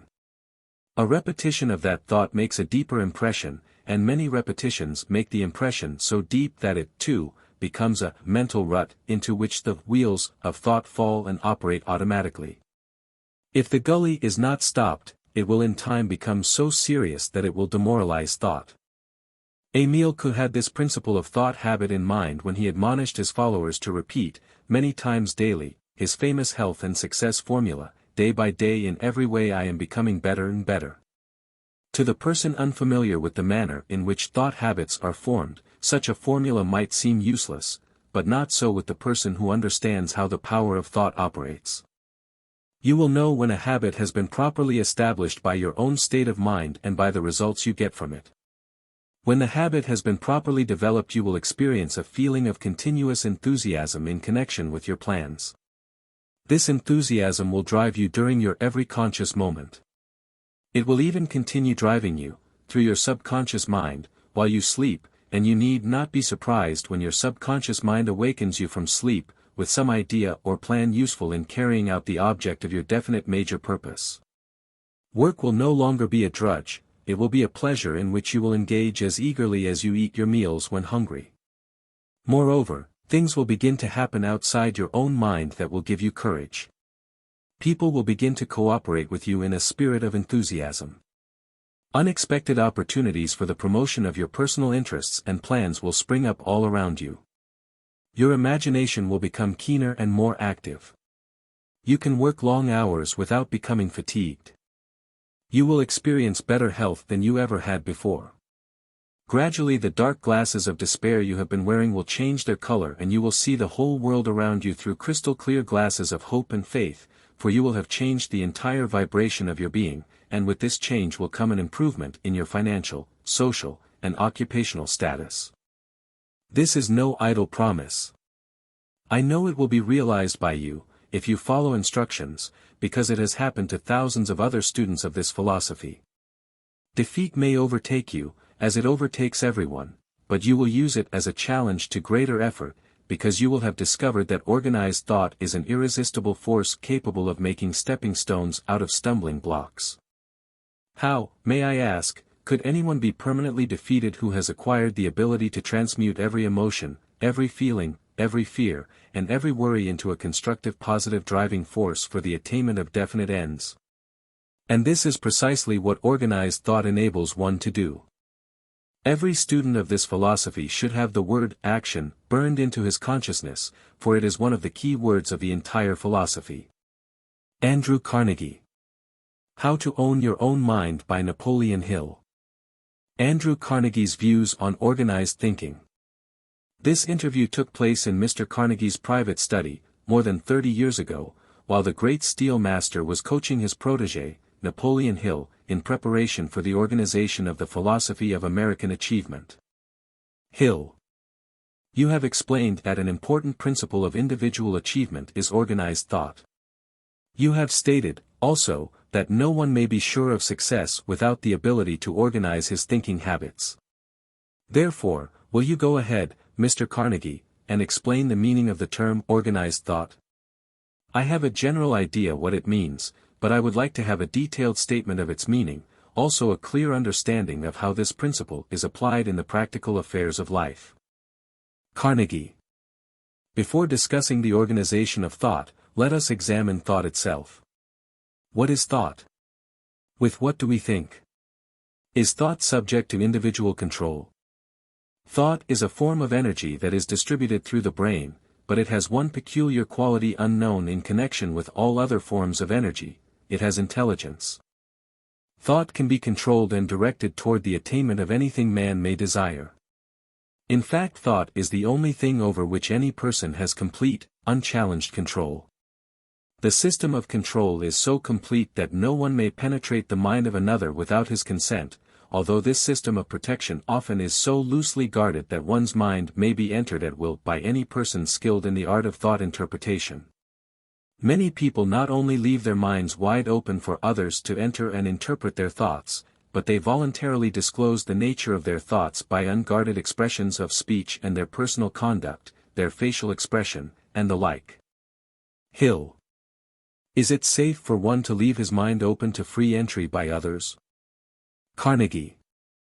Just about as safe as leaving the door to one's house unlocked, with all of one's valuables left inside the house, except that the loss of purely material things is as nothing compared with the loss one may suffer by leaving his mind open to entry by any stray tramp who may wish to go in and take possession. You see, the habit of leaving one's mind open and unguarded not only permits other people to enter and become familiar with one's most private thoughts, but this habit permits all sorts of tramp thoughts, released from the minds of others, to enter one's mind. Hill. You believe, then, that thoughts do pass from one mind to another? Carnegie. Yes, one's mind is being constantly bombarded with the impulses of thought released from the minds of others, especially those with whom we come into close contact daily. One negative-minded workman, if left to associate with other workmen, will pass on his negative thoughts to every other person within the range of his influence, although he never speaks a word or makes a single move indicating his state of mind. I have seen this very thing happen so often that I could not be mistaken about it. Hill. And that is why you emphasize, so strongly, the necessity of harmony between men associated in a mastermind alliance. Carnegie. That is one of the major reasons why I have emphasized the importance of harmony. The chemistry of the brain is such that the mind power of a group of men can be organized so it functions as one unit of power only when there is perfect rapport between the minds of the individuals. Hill. One of the important steps, in organized thought, seems to be that of the mastermind alliance, through which men pool their mind power, their experience, education, and knowledge, and move in response to a common motive. Is this the right idea, Mr. Carnegie? Carnegie. You have stated the matter perfectly.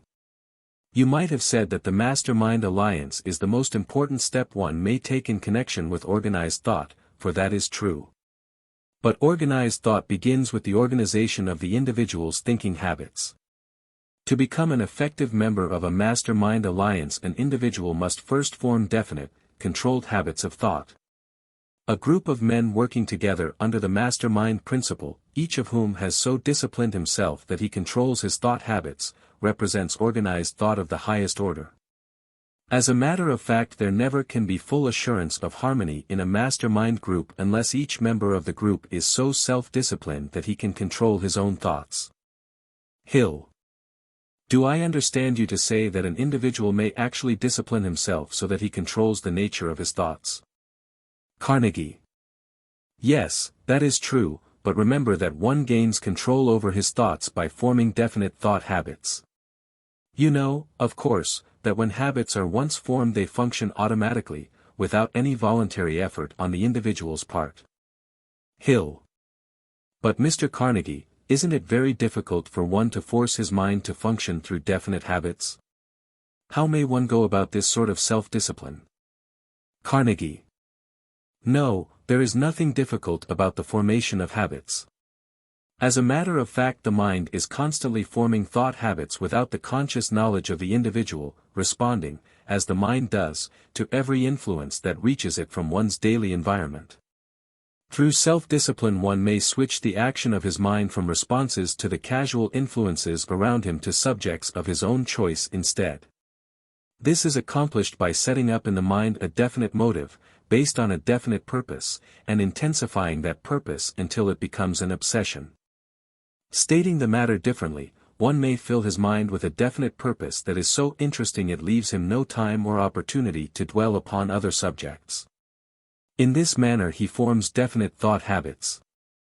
The mind responds to whatever stimuli one feeds it. When a man is driven by a strong desire to achieve success in any given direction, his mind responds to that desire and forms definite thought habits connected with the attainment of that desire. Hill. Then organized thought begins with definiteness of purpose. Carnegie. Everything man achieves begins with definiteness of purpose. Name a single instance, if you can, where a man has achieved any form of success without a definite motive, based on a definite purpose, carried out through a definite plan. But, you must remember that there is one more factor that must be considered in connection with definiteness of purpose.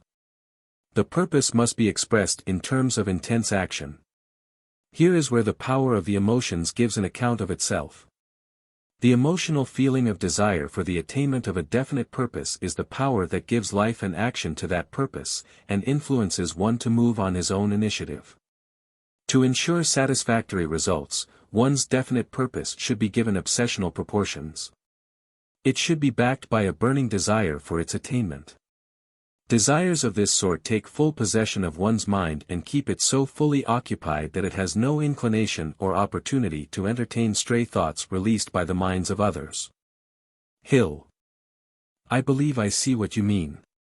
For example, a young man who is in love has no difficulty in keeping his mind on the object of his love, and not infrequently does his mind work out ways and means of inducing a response to his affections, from the woman of his choice.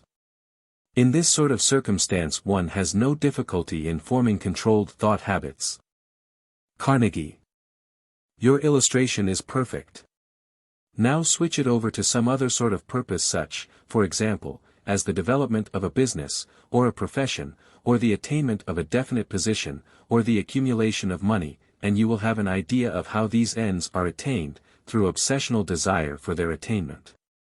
Hill. But, Mr. Carnegie, one usually cannot put the same sort of emotional desire into the attainment of material things that he experiences in his love for the woman of his choice. Carnegie. No, of course not, but there are other emotions with which he can stimulate his desire for material things. Study the 9 basic motives and you will observe that any sort of a desire is emotional in its nature.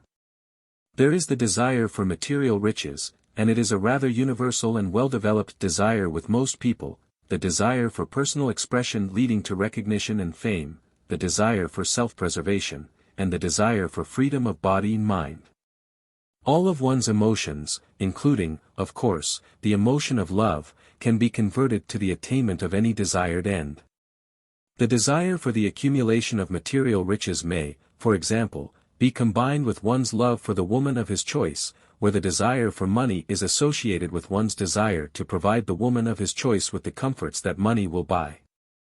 In such a circumstance one would have a double motive for the accumulation of money. Hill. Oh, yes. I see what you mean. As a matter of fact one might be influenced by all of the 7 positive motives, as a driving force behind one's major purpose in life, could he not? Carnegie. Yes, by the 7 positive motives and, through transmutation of emotion, by the 2 negative motives as well. You know, of course, that any emotion, whether positive or negative, may become an inspiration to action that can be directed to the attainment of any desired end. The motive of fear, for example, often serves as a powerful inspiration to action. To benefit by it one has only to control his action habits, until those habits become automatic. Hill. Do you mean that habits function voluntarily, without any effort on the part of an individual? Carnegie. Yes, that is exactly what any habit does when it becomes fixed. Hill. You say, when it becomes fixed. What fixes a habit? Must an individual do that, and if so, how does he proceed to make a habit permanent? Carnegie. Habits become fixed by some unknown law of nature which causes the impulses of thought to be taken over by the subconscious mind and voluntarily carried out. This law does not make habits. It only fixes them so they operate automatically. The individual begins a habit by repeating a thought or a physical act. After a time, depending upon the emotional feeling that goes into the thought, one's thought habits are taken over and followed voluntarily. Hill. Then the formation of habits is something an individual may control. Carnegie. Oh, yes. And may I remind you that the control of habit forming is an important part of organized thinking? You see, an individual may set up any sort of habits he chooses, go through them for a while, very much in the same manner that one would go through with a physical culture sitting up exercise, after which the habits will become automatically perpetuated without his conscious attention to them. Hill. And you say that some unknown law of nature fixes one's habits so they perpetuate themselves? Carnegie. Yes, that is an established fact. It is one of the most important facts in the entire field of mental phenomena, for it is literally the medium by which an individual may take possession of his own mind. The man who uncovers the secret by which nature fixes man's habits will have made a stupendous contribution to science, a greater contribution, perhaps, than that made by Newton, who discovered the law of gravitation. Perhaps when the discovery is made, if it ever is made, it will be revealed that the law which fixes men's habits and the law of gravitation are closely related, if not actually one and the same. Hill. Your hypothesis intrigues me, Mr. Carnegie. Could you elaborate upon it? Carnegie. All we know definitely about habit is the fact that any thought or physical act that is repeated tends to become perpetuated, through some force which carries on the habit automatically. We know that habits can be changed, modified, or eliminated altogether, by the simple process of voluntarily adopting opposing habits of a stronger nature. For example, the habit of procrastination, a habit with which everyone is more or less afflicted, can be mastered by setting up definite habits of prompt initiative, based on a sufficiently strong motive to ensure the new habits a dominating influence in the mind until they become automatic in their operation. Thus, you see that motive and habit are twin brothers. Almost every habit one adopts voluntarily is the result of a definite motive, or purpose. You see, therefore, that one may establish any habit he desires, or eliminate any undesirable habit, by applying enough self-discipline to fix his habits until they become automatic. If habits are not fixed voluntarily, they develop without one's conscious help. It is in this manner that most undesirable habits are formed. Hill. It is obvious, then, that the principle of self-discipline is a necessary tool in the formation of habits one deliberately forms. Carnegie. Yes, self-discipline and organized thinking are almost synonymous terms. There can be no organized thinking without strict self-discipline, for after all, organized thought is nothing but carefully chosen thought. Thought habits can be established only through strict self-discipline. Motive, or obsessional desire, makes self-discipline very easy. It is no trouble at all to form thought habits if one has a definite motive, backed by a strong emotional desire for the attainment of the object of the motive. Hill. Do you mean that it is easy for one to form thought habits in connection with subjects in which one has a keen personal interest? Carnegie. That's the idea, exactly.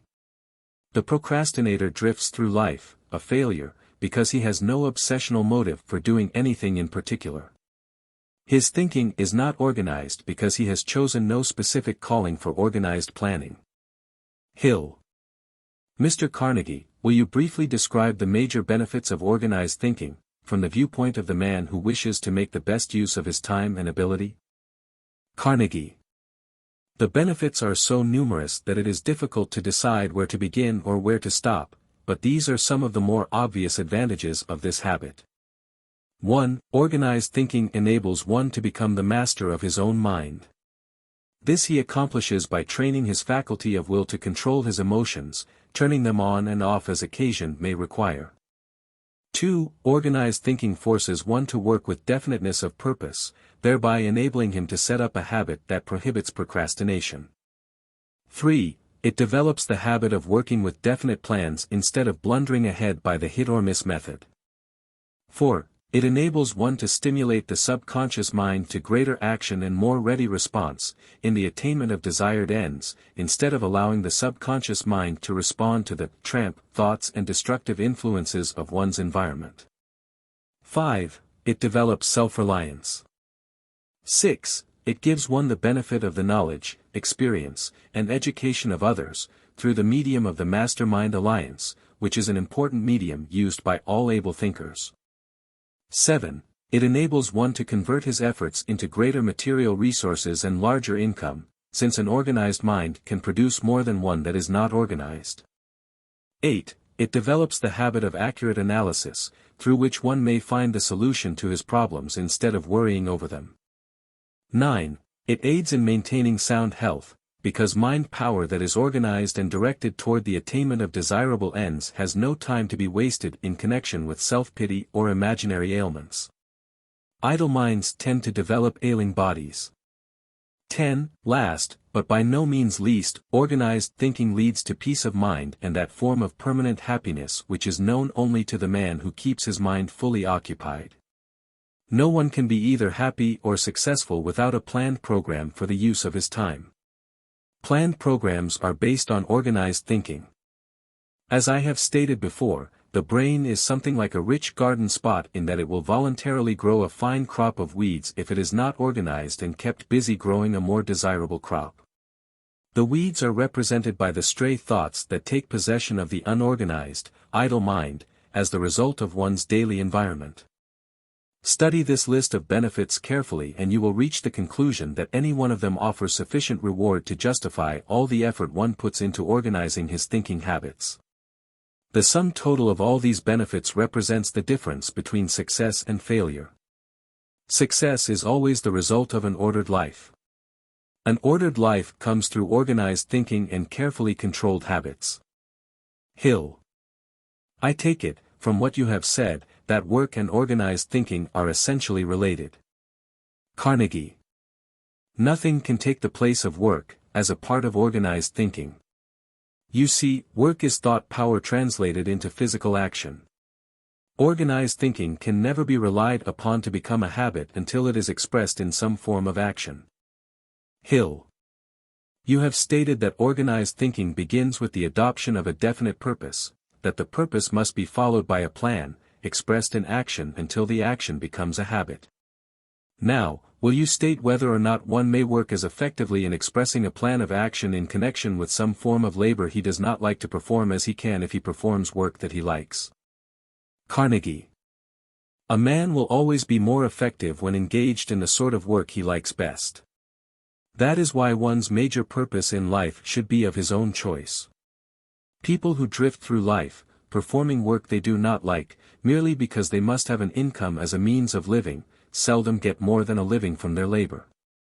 You see, this sort of labor does not inspire one to perform service in an obsessional desire to work. It is one of the tragedies of civilization that we have not found a way to give every man the sort of work he likes best to do. That sort of work is never a drudgery. Hill. Then it would be proper to say that organized thinking can best be done when a man moves with a definite motive, in the performance of work of his own choice, under conditions that inspire him to make his work an obsessional desire. Carnegie.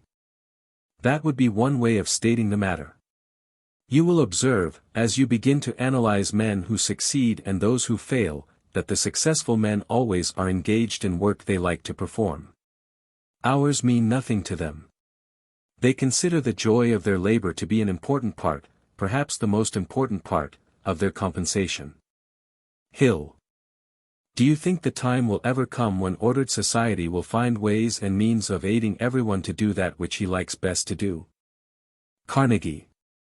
Yes, I think that time will come, because that sort of a system would be not only economical, but it would do away with much of the misunderstanding that now prevails between employers and employees. The man who is engaged in work of his own choice is worth much more than the man who performs work that he does not like, no matter what the wage scale may be. Hill. Isn't it the responsibility of the employers to find a way to assign all workmen to the sort of work they like best? Carnegie. Perhaps it is, but our present system of industry does not always make this an easy matter. You see, there are only a certain number of jobs of each class of work to be performed in a business or industry, and generally the ones men like best to do are those of which there are the fewest number. The solution of this problem will call for an improved system of employment, one that will enable an employer to select men who are suited for each particular job, with reference to their native ability, training, and preference for jobs. It will also call for a different system of compensation, a system that will give men an opportunity to earn more money when performing work that is less desirable, thereby establishing a motive for their putting more into such work. Hill. I can see that the analysis of this subject leads one, immediately, into deep water. It seems that the solution of the problem will have to begin while the individual is being educated, through a system that will prepare him to perform work of his own choice. Then, all educational institutions should coordinate their efforts in such a manner that they would not turn out too many men for some types of work and too few for other types. This would require a periodic survey of industry, business, and the professions, to enable educational institutions to determine how many men of each classification could be absorbed in employment. Carnegie. Yes, the system would have to be conducted in some such manner. Right now, for example, the schools are turning out doctors, teachers, and lawyers in greater numbers than are needed in these fields, with the result that some of the members of these professions have a hard time making a living. Hill. I take it, from your analysis, that organized thinking should begin with those engaged in educational work and those who manage industry and business. Carnegie. Yes, that is one place where it should begin, but do not overlook the fact that the habit of organized thinking is also an individual responsibility, and the individual who overlooks it must accept from life whatever he can get. The better things of life go always to men who form habits of organized thinking. It has always been this way. It always will be. Thinking constructively is one responsibility which no one can delegate to another. It is an individual responsibility. Hill. Granted, Mr. Carnegie, that organized thinking is an individual responsibility, there must be a starting point from which one begins to acquire the ability to organize his thinking, and at least a few simple rules by which one may be guided in this business of organizing his thoughts. Could you name some of the rules? Carnegie. Well, the first thing one must recognize, in order to become an accurate thinker, is the known fact that the power with which we think is mental dynamite that can be organized and used constructively for the attainment of definite ends, but if it is not organized and used, through controlled habits, it may become a mental explosive that will literally blast one's hopes of achievement and lead to inevitable failure. Stating the matter in another way, one should recognize that the power of thought is probably a projected portion of infinite intelligence, but every individual has been given the privilege of appropriating and using this power for the attainment of ends of his own choice, that the medium of appropriation and control is voluntary habits. One cannot control infinite intelligence, but one can control his own mental and physical habits, thus indirectly he may appropriate and use infinite intelligence, because infinite intelligence fixes one's habits and makes them permanent and automatic in their operation.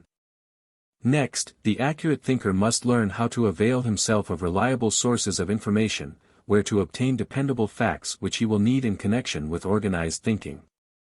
Guesswork and hopeful wishing, the most common sources of information to a majority of the people, can never be relied upon to supplant accurate sources of facts. Here is where the mastermind principle becomes indispensable, as it enables one to supplement his own stock of knowledge with the knowledge, education, experience, and native ability of all others with whom he has a mastermind alliance. If one chooses his mastermind allies wisely, as most successful business and industrial leaders choose theirs, one may have at his command the most reliable sources of knowledge that schooling and human experience have to offer.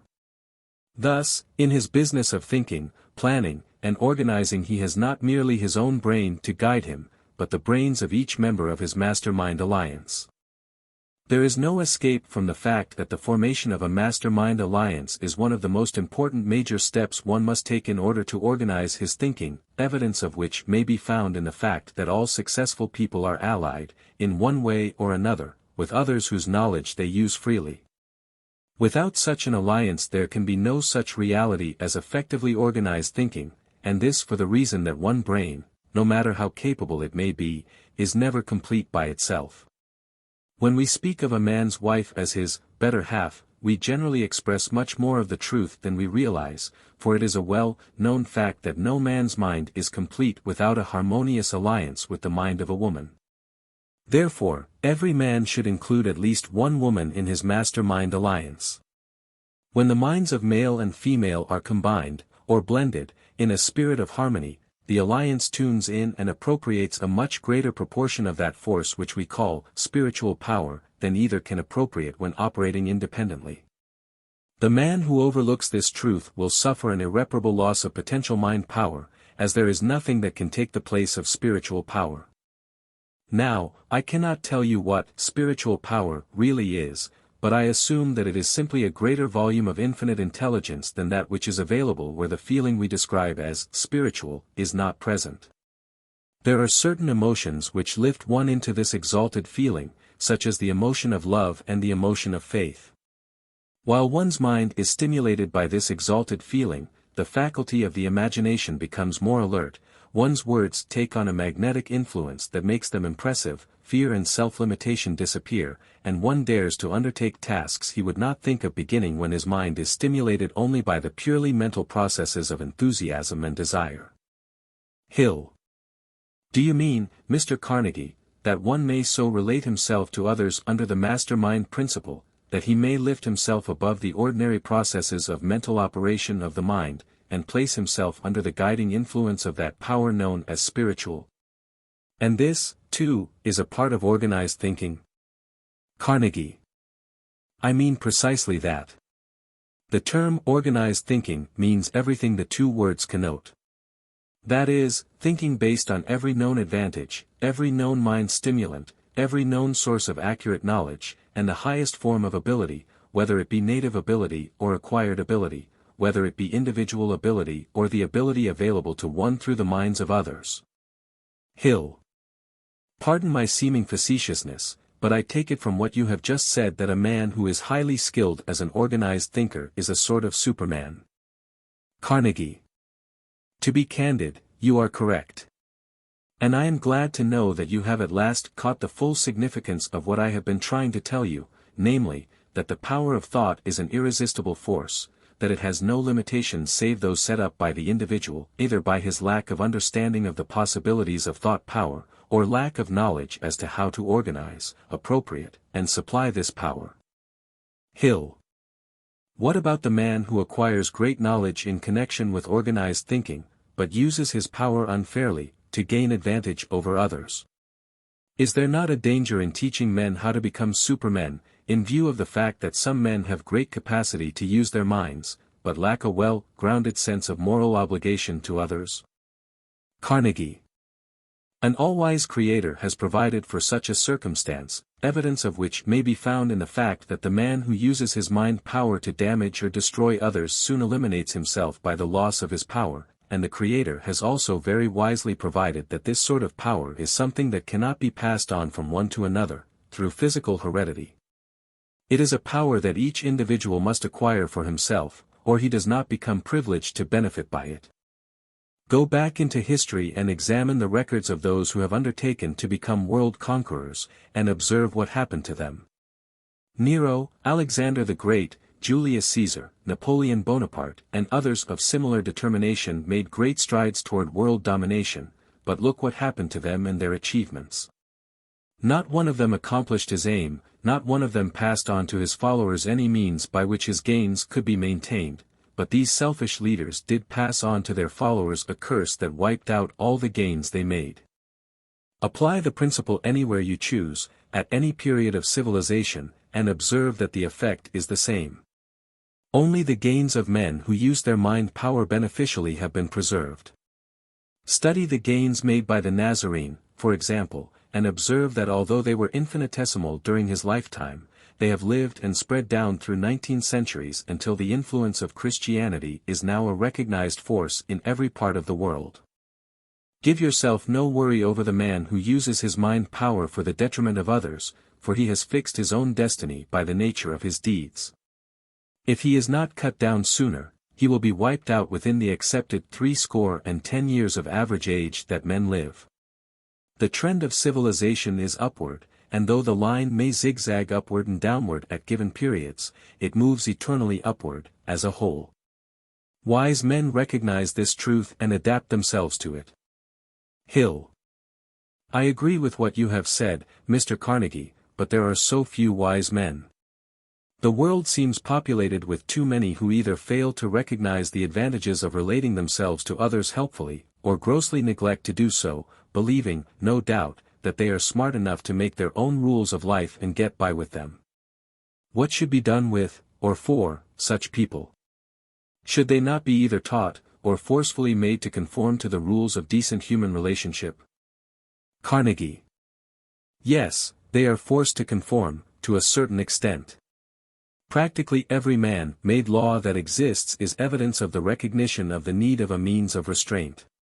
If everyone understood and respected the laws of nature, there would be no need for man-made laws.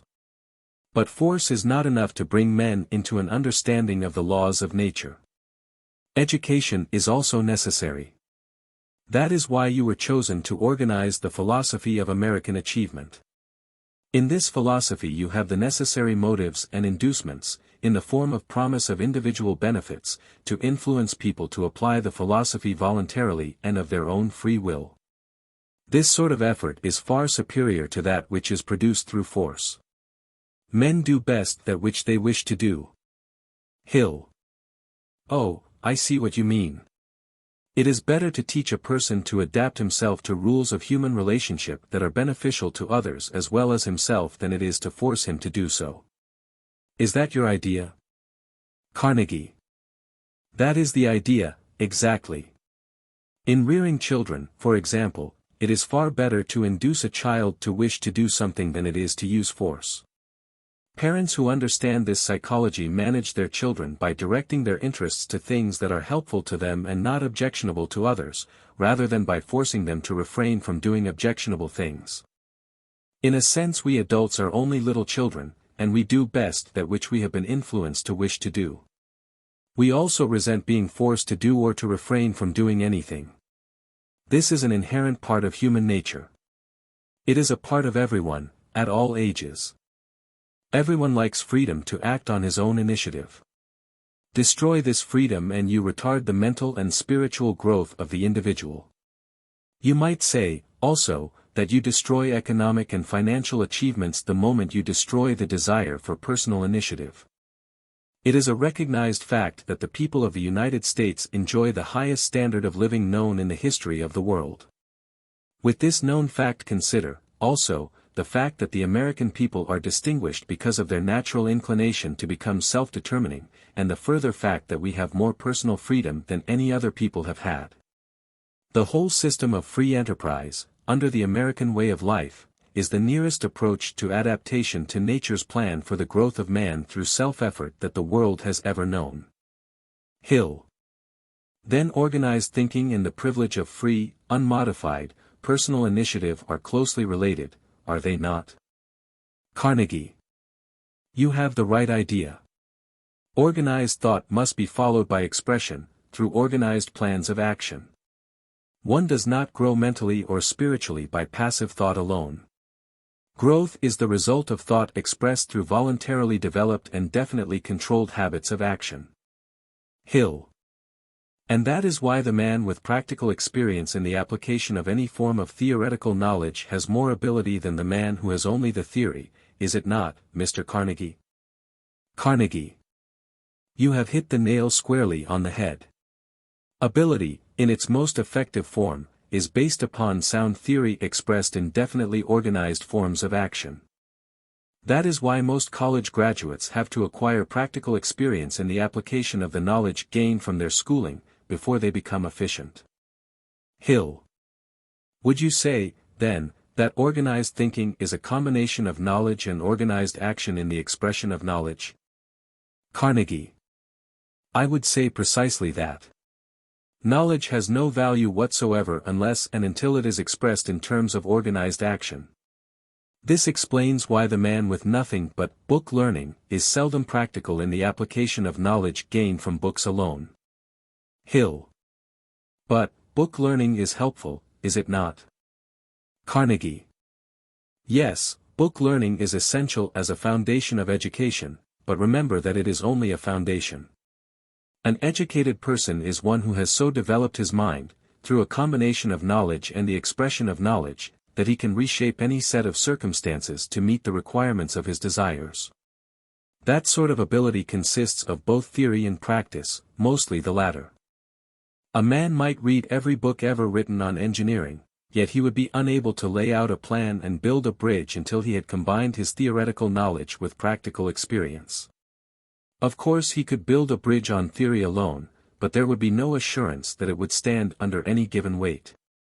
Practical engineers know precisely how much weight a bridge will carry, and they know how to supervise the building of such a bridge so it can be depended upon. Hill. Could a man become an able salesman by reading, alone? Carnegie. The principle of combining theory with practice applies the same to salesmanship as to the building of bridges, or anything else. The principle is fundamental. Therefore it is an essential part of organized thinking. A man does not become an able lawyer, or dentist, or doctor by merely acquiring a degree in these professions. He becomes able by applying the theory he learns in school, in the practical field of experience, and in no other way. There is no school that equals the good old university of experience, and this is one school in which cribbing is not possible. One either graduates on merit or one does not graduate at all. Cheating is impossible. And the teacher is the individual himself. When a man enters the university of experience he stands, at last, in front of one counter on which the merchandise is plainly marked and he is both the salesman and the purchaser. If he gets the merchandise he desires, he pays the price that life has placed upon it. Hill. From all you have said on the subject of organized thinking, Mr. Carnegie, I reach the conclusion that skill is developed in this art first, by coordination between the faculties of the mind and the physical body, through definitely controlled habits, and second, by coordination with one's associates, under the mastermind principle, for the attainment of definite objectives. Carnegie. You have come pretty near to describing the modus operandi of organized thinking, but you should have emphasized one thing you omitted, the necessity of action. You are correct in stating that organized thinking begins by coordination between the faculties of the mind and the physical means of expressing thought, but do not forget that skill and perfection are attained only by highly developed and definitely controlled habits of action. I have repeated this idea, over and over again, not that I do not believe you understand it, but for the reason that I know, from association with thousands of men, how long it requires to get one to become aware of the importance of this point. Unless a man becomes action-conscious, he will never become an organized thinker. He may think from morning until night, but unless he puts his thoughts into action he will be nothing but a daydreamer. He may theorize, but he will never learn to build a bridge, or perform any sort of practical service. Right here is where many people deceive themselves into believing that they are thinkers. I have heard not a few men say, I have been thinking of doing this or that, but so far I have found no way to do it. Now, what is the trouble with such men? They have left out of their thinking one important factor, and that is physical action. If you wish to do something, start right where you stand, and begin doing it, now. What, you may ask, shall I use for tools? Where will I get the capital? Who will help me? And I shall reply that men who accomplish anything worthy of mention always begin before everything they need is in hand. I have never yet been entirely ready for anything I have begun, and I doubt if anyone else ever has been. It is one of the strange phenomena of human experience that the man who begins, where he stands, and does the best he can with whatever means he may have, very soon finds other and better means of accomplishing his objectives. Mysteriously, the tools are placed at his disposal. This question of one's not being ready usually is nothing but an excuse with which he deceives himself. You were not ready to begin organizing the world's first practical philosophy of individual achievement. You needed more schooling. You needed a monetary subsidy to carry you through 20 years of profitless research. You needed age and maturity of thought, and you needed practical experience in many different fields of endeavor. Yes, you needed all these things, and many more, before presenting the world with a dependable philosophy of achievement. But, what did you do when I gave you your opportunity to organize such a philosophy? I'll tell you what you did. Within 29 seconds of the time that I gave you the opportunity, you grabbed it and went to work on it, and I would stake my life that nothing but death could stop you from finishing the job. Men who start where they stand, when they wish to do something, usually find a way of finishing that which they undertake. I keep a watch in my desk for the sole purpose of timing men's reactions to ideas and opportunities. That watch has ticked off the destiny of hundreds of men to whom I have given opportunities for self-advancement. The watch never lies. It tells exactly how long it takes a man to make up his mind when he has all the necessary information before him to enable him to reach a decision. It tells precisely how much action consciousness a man has. Your reaction time was 29 seconds. You had 31 seconds still to go when you reached a decision and embraced the opportunity one gave you. If you had gone 31 seconds longer you would have lost your chance, for, as I have told you before, I had allowed you only 60 seconds in which to say yes or no. I purposely keyed up the requirements, in your case, by allowing you only a brief time in which to decide. This was done because of the tremendous amount of sticking qualities needed to do the sort of job I had laid out for you. I have learned from experience that a man's endurance, or sticking qualities, can be measured in exact ratio to his reaction time in making up his mind to undertake a job. Hill. From your remarks I conclude that organized thinking calls for definiteness of decision as well as action. Carnegie. That's the idea. Life is short, at best. Time flies in a hurry. An important part of self-discipline is that of developing the habit of quick and definite decisions, always, on every subject.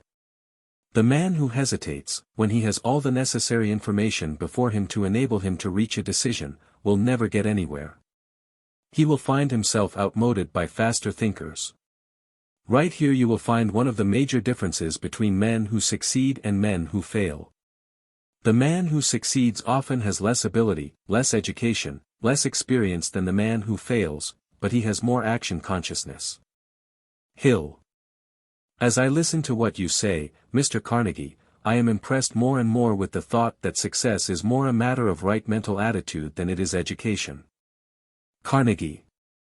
That is my contention, exactly. Not all the education a man can acquire in a lifetime can take the place of definite, decisive action.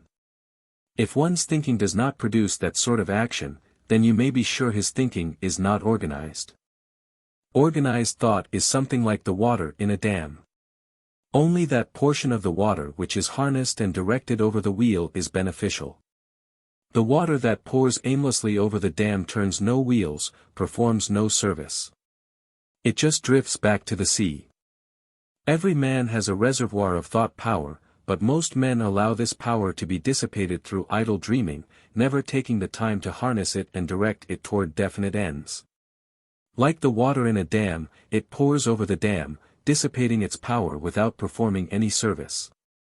Hill. Why, Mr. Carnegie, do so few men learn to harness and use their thought power? From all you have said about organized thinking I see nothing difficult about it, but there must be some fundamental reason why the vast majority of the people go through life in poverty and misery, without using the power that would give them everything they need or desire. Carnegie. There is but one major reason for this, and I can state it in one sentence: lack of definiteness of purpose. Most people drift through life, accepting whatever they can get without drawing on the forces of their minds. Lack of a definite major purpose is the most deadly form of self-limitation. It has been plainly written in the records of men that all who demand something definite find ways and means of getting it if they persist in their demands. An important part of persistence is action, the sort of action I have been talking about, action in making a start, action in keeping on going, even when the going is hard, action in making a new start when one is temporarily defeated. Action, action, action. Let that word burn itself into your consciousness until it stands out like the shining sun on a cloudless day. What you are, what you become, what you acquire, all are the results of your action. Thinking, education, knowledge, native ability, opportunity are nothing but empty words unless they are translated into action. Remember this, and emphasize it throughout the philosophy of individual achievement. Never allow any student of this philosophy to pass under your influence without having the word action burned into his consciousness, for it is one of the key words of the entire philosophy. The man who leads the entire sales organization of one of the largest life insurance companies is one of the youngest men on the staff. He has been selling life insurance less than 1/4 the time that other salesmen have worked for the company. He has less personality than the majority of the other salesmen. He knows less about life insurance than many of the others, but he has one thing that gives him top position in sales production, and that is an indomitable will and a whirlwind of action which they do not possess. And here is how he expresses his action consciousness. When he makes a sale, he induces the buyer to give him a list of other prospective buyers of insurance. He also often manages to get his clients to go with him in person and introduce him to their friends. I think his superior sales record rests almost, if not entirely, upon this one action feat. You see, he forms his clients into an endless chain of cooperative effort and has, in effect, a large group of men assisting him in selling without having them on his payroll. Hill. Why do the other salesmen not profit by this man's example and do likewise? Carnegie. If I could answer that question I would change my name from Carnegie to Solomon, and set myself up as an unraveler of human problems. Your question is one that has occurred to me many times, not only in connection with this particular life insurance salesman and his fellow salesmen, but also in relation to my own organization. It is a well-known fact that certain of my associate workers have risen from the ranks of the humblest sort of labor we perform, and have become principals in the business. The methods by which they promoted themselves are well known to every worker. The major principle that has entered into their promotion is that of going the extra mile. Yet, the percentage of men who have chosen to promote themselves by this simple procedure has been negligible. In the final analysis, it all goes back to that principle of definiteness of purpose. The life insurance salesman sells more insurance than any of the others because he wills to do so. That is his definite major purpose, and he works at it incessantly. The others work with less willpower, with less definiteness of purpose. Why they do this is something which even they probably cannot explain. They simply lack the necessary urge. Their desires are less obsessional. Hill. From your remarks I conceive that self-discipline is an important factor in a man's achievements. Carnegie. Of course. The life insurance salesman who leads the entire staff disciplines himself through definitely established habits of action. He makes calls when other salesmen play golf. He sells life insurance when other salesmen are asleep. He has his time definitely budgeted, and he follows the budget schedule with strict self-discipline. I can tell you this, although I have never seen the man. And I can tell you another important fact concerning him.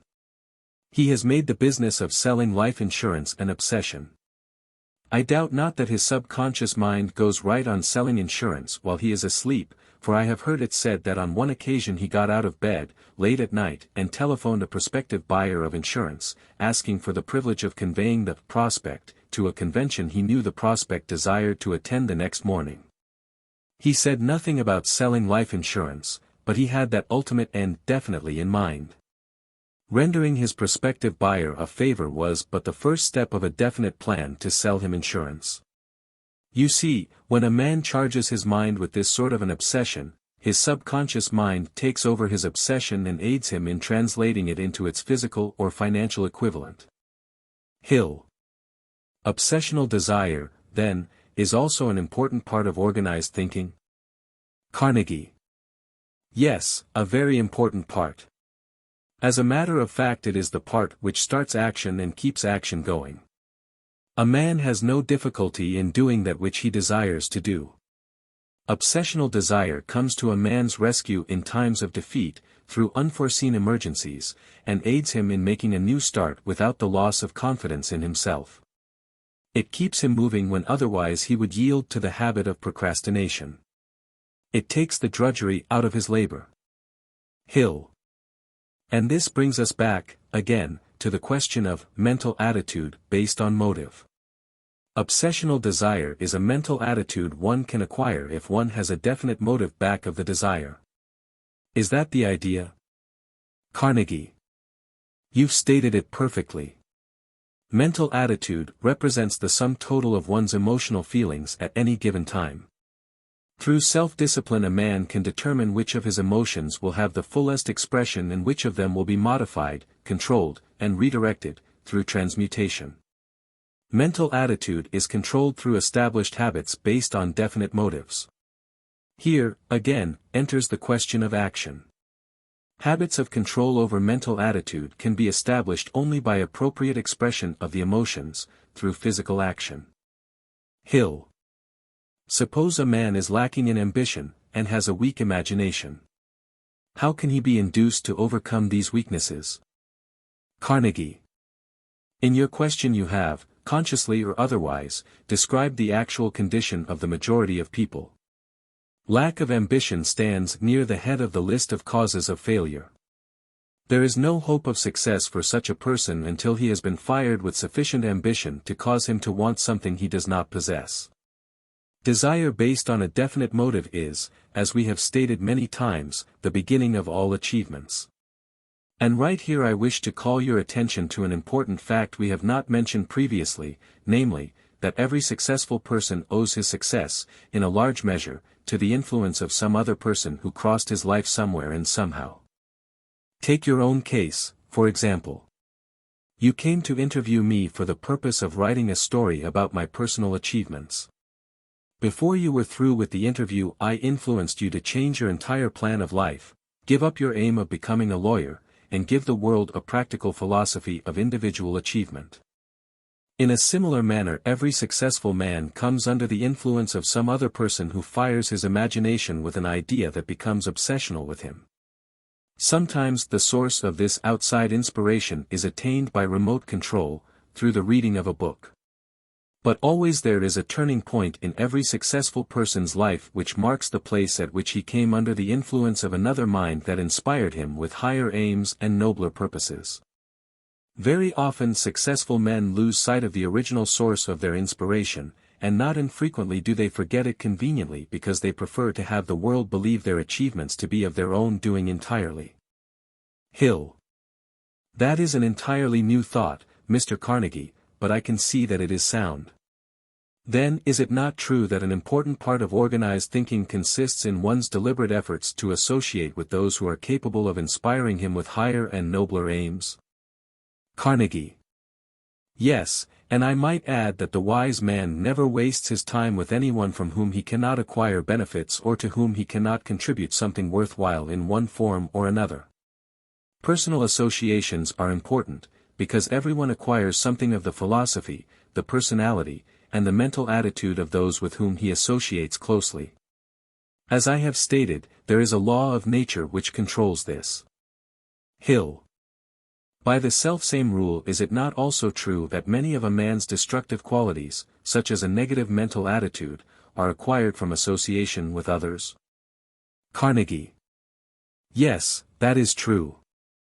I have never yet heard of a young person getting into serious trouble that did not grow out of his association with undesirable characters.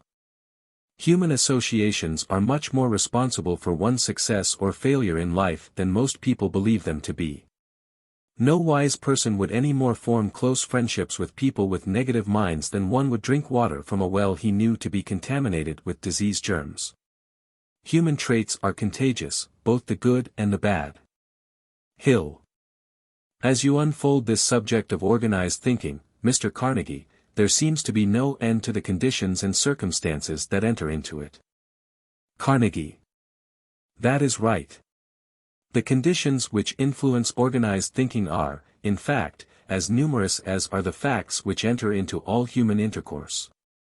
Every word a man speaks, every word spoken in his presence, every thought a man thinks, modifies his thinking habits in one way or another. Naturally, if a man jockeys himself into such a relationship with others that he associates only with those who inspire him to think noble thoughts and engage in commendable deeds, he benefits by improving the nature of his own thoughts. The reverse is true if by carelessness or indifference he allows himself to drift into the company of people whose minds are negative. Hill. Then you wouldn't say it was selfish for a man to refuse to associate with any except those from whom he can gain some sort of benefit or contribute something worthwhile? Carnegie. That might be called selfishness, but it is a justifiable form of selfishness. No matter by what name it is called, it is essential for success through organized thinking. A man does not hesitate to demand the best food he can get for his physical body, although he may know there are people who are in want of even the coarsest of food. Why, therefore, should a man be less careful about the food he feeds his mind? And make no mistake about it, every influence that reaches a man through his association with others constitutes mental food for his mind. I have seen tramps fishing discarded food from swill barrels, but I have also seen men who were not tramps fishing mental food from the minds of their associates, which was far more detrimental to their well-being than would be the discarded food from a swill barrel. This is not a pretty simile, but it is accurate. Hill. When you speak of daily associates, do you have reference to a man's business or social associates? Carnegie. I have reference to all his associates with whom he enters into friendly intercourse. Listed in the order of their importance from the viewpoint of the influence a man's associates have on him, I would say that his family associates come first, then his business or occupational associates, then his social friends, and lastly his casual associates. No relationship is as important as that of a man's family associates. Here is where most men are made or unmade, according to the nature of their home relationships. This relationship exercises a powerful influence in a man's life, and it begins at birth and continues all through life. That old saying that a man can be made or broken by the influence of his wife is true in all but a few rare cases where a man is strong enough to throw off the influence of a negative wife. On the other hand, a clever wife can, and often she does, inspire her husband to aim higher and achieve the object of his aim. Fortunate, indeed, is the man who selects a wife whose influence on him is inspiring and constructive. Hill. Of course, you have not intentionally overlooked mentioning a man's mastermind associates as being an important factor in his business or occupational achievements. Would these not come before all other influences? Carnegie. As far as one's business achievements are concerned, yes. But, if you have reference to a man's success as a whole, I still say that his family relationships come first, because here is where a man has his more intimate relationships, and it is these that make or disrupt his peace of mind. The ideal relationship, of course, is one in which a man's wife, if he is married, becomes also a member of his mastermind alliance. She may not participate in the business conferences he has with the other members of his alliance, but she can have a lot to do with the mental attitude in which he enters these conferences, and in that way exercise a powerful influence on the group as a whole that affect him. Hill. You emphasize the importance of knowing well your mastermind allies. You go on the theory, I suppose, that an enemy recognized is an enemy half controlled. Carnegie. Yes, and you might add that if you know a great deal about your enemies you stand a fair chance of being able to convert them into friends. The habit of underrating one's enemies, or competitors, is a costly habit. No organized thinker indulges in such costly mistakes. The organized thinker accepts as grist everything that comes to his mill, but he takes care to separate the wheat from the chaff in the grinding process. The chaff can be converted into useful service if it is recognized and classified. Hill. Meaning, by your simile, just what, Mr. Carnegie? Carnegie. Well, I'll give you an illustration of exactly what I mean. I once had a close business associate whose home life became dangerously disturbed by his interests in another woman. This man's wife came to me with her story and asked my aid in breaking up the affair. I went right to work on it, not by mentioning the affair to my associate, but dealing indirectly with the woman in the case. Inside of a month I had convinced the woman of the inappropriateness of the whole affair, and of the damage it was destined to do my business associate if it were not discontinued. The details I cannot mention, but suffice it to say that the home relationship of my associate was satisfactorily restored, thereby saving embarrassment to many people. If I had ignored the facts when they were first called to my attention, I would eventually have lost an able business associate and his wife would have lost a fine husband. By using common sense and working together, under the principle of organized thinking, his wife and I averted what would otherwise have become a tragedy. Hill. Oh. I see what you mean. Organized thinking makes it necessary for a man to depart from his regular routine when emergencies, such as the one you have related, threaten to interfere with the attainment of his own goal in life. Is that the idea, Mr. Carnegie? Carnegie. That is just what I mean. It was not my responsibility to interfere with my business associate's private life, but it was my privilege to do so, and I acted on that privilege in what I considered the best interest of all concerned. Hill. Suppose that your efforts to deal with the woman in this case had not been successful. Would you have given up the matter? Carnegie. The organized thinker never gives up anything he undertakes until he has exhausted every effort to finish it, and you may put that down as another essential of organized thinking. No, if my first effort had failed I would have tried another plan, and still another. As a last resort I might have disassociated myself from my associate until he learned the error of his ways, then have made a new alliance with him. Every problem has a solution of some sort, although it may not always be the solution one would like. The trouble with people who do not organize their thinking is that they give up and quit when they run into opposition. Quitting never solved any problem. Hill. Then persistence is also an important factor in organized thinking? Carnegie. Indeed it is.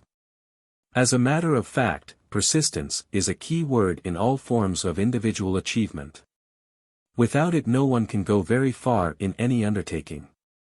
Persistence takes its place along with action. The two are inseparable. Hill. How may one acquire persistence, Mr. Carnegie? Carnegie. By developing the power of the will. Persistence is nothing but an indomitable will, plus a definite motive to inspire action. Bring together these three factors, motive, action, and willpower, and they result in what we call persistence. Hill.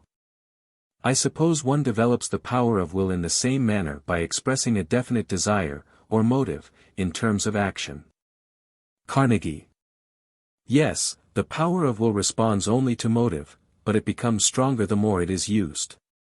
When a man takes possession of his own willpower, he has all the other faculties of his mind under his control, for it is the boss of them all. Hill.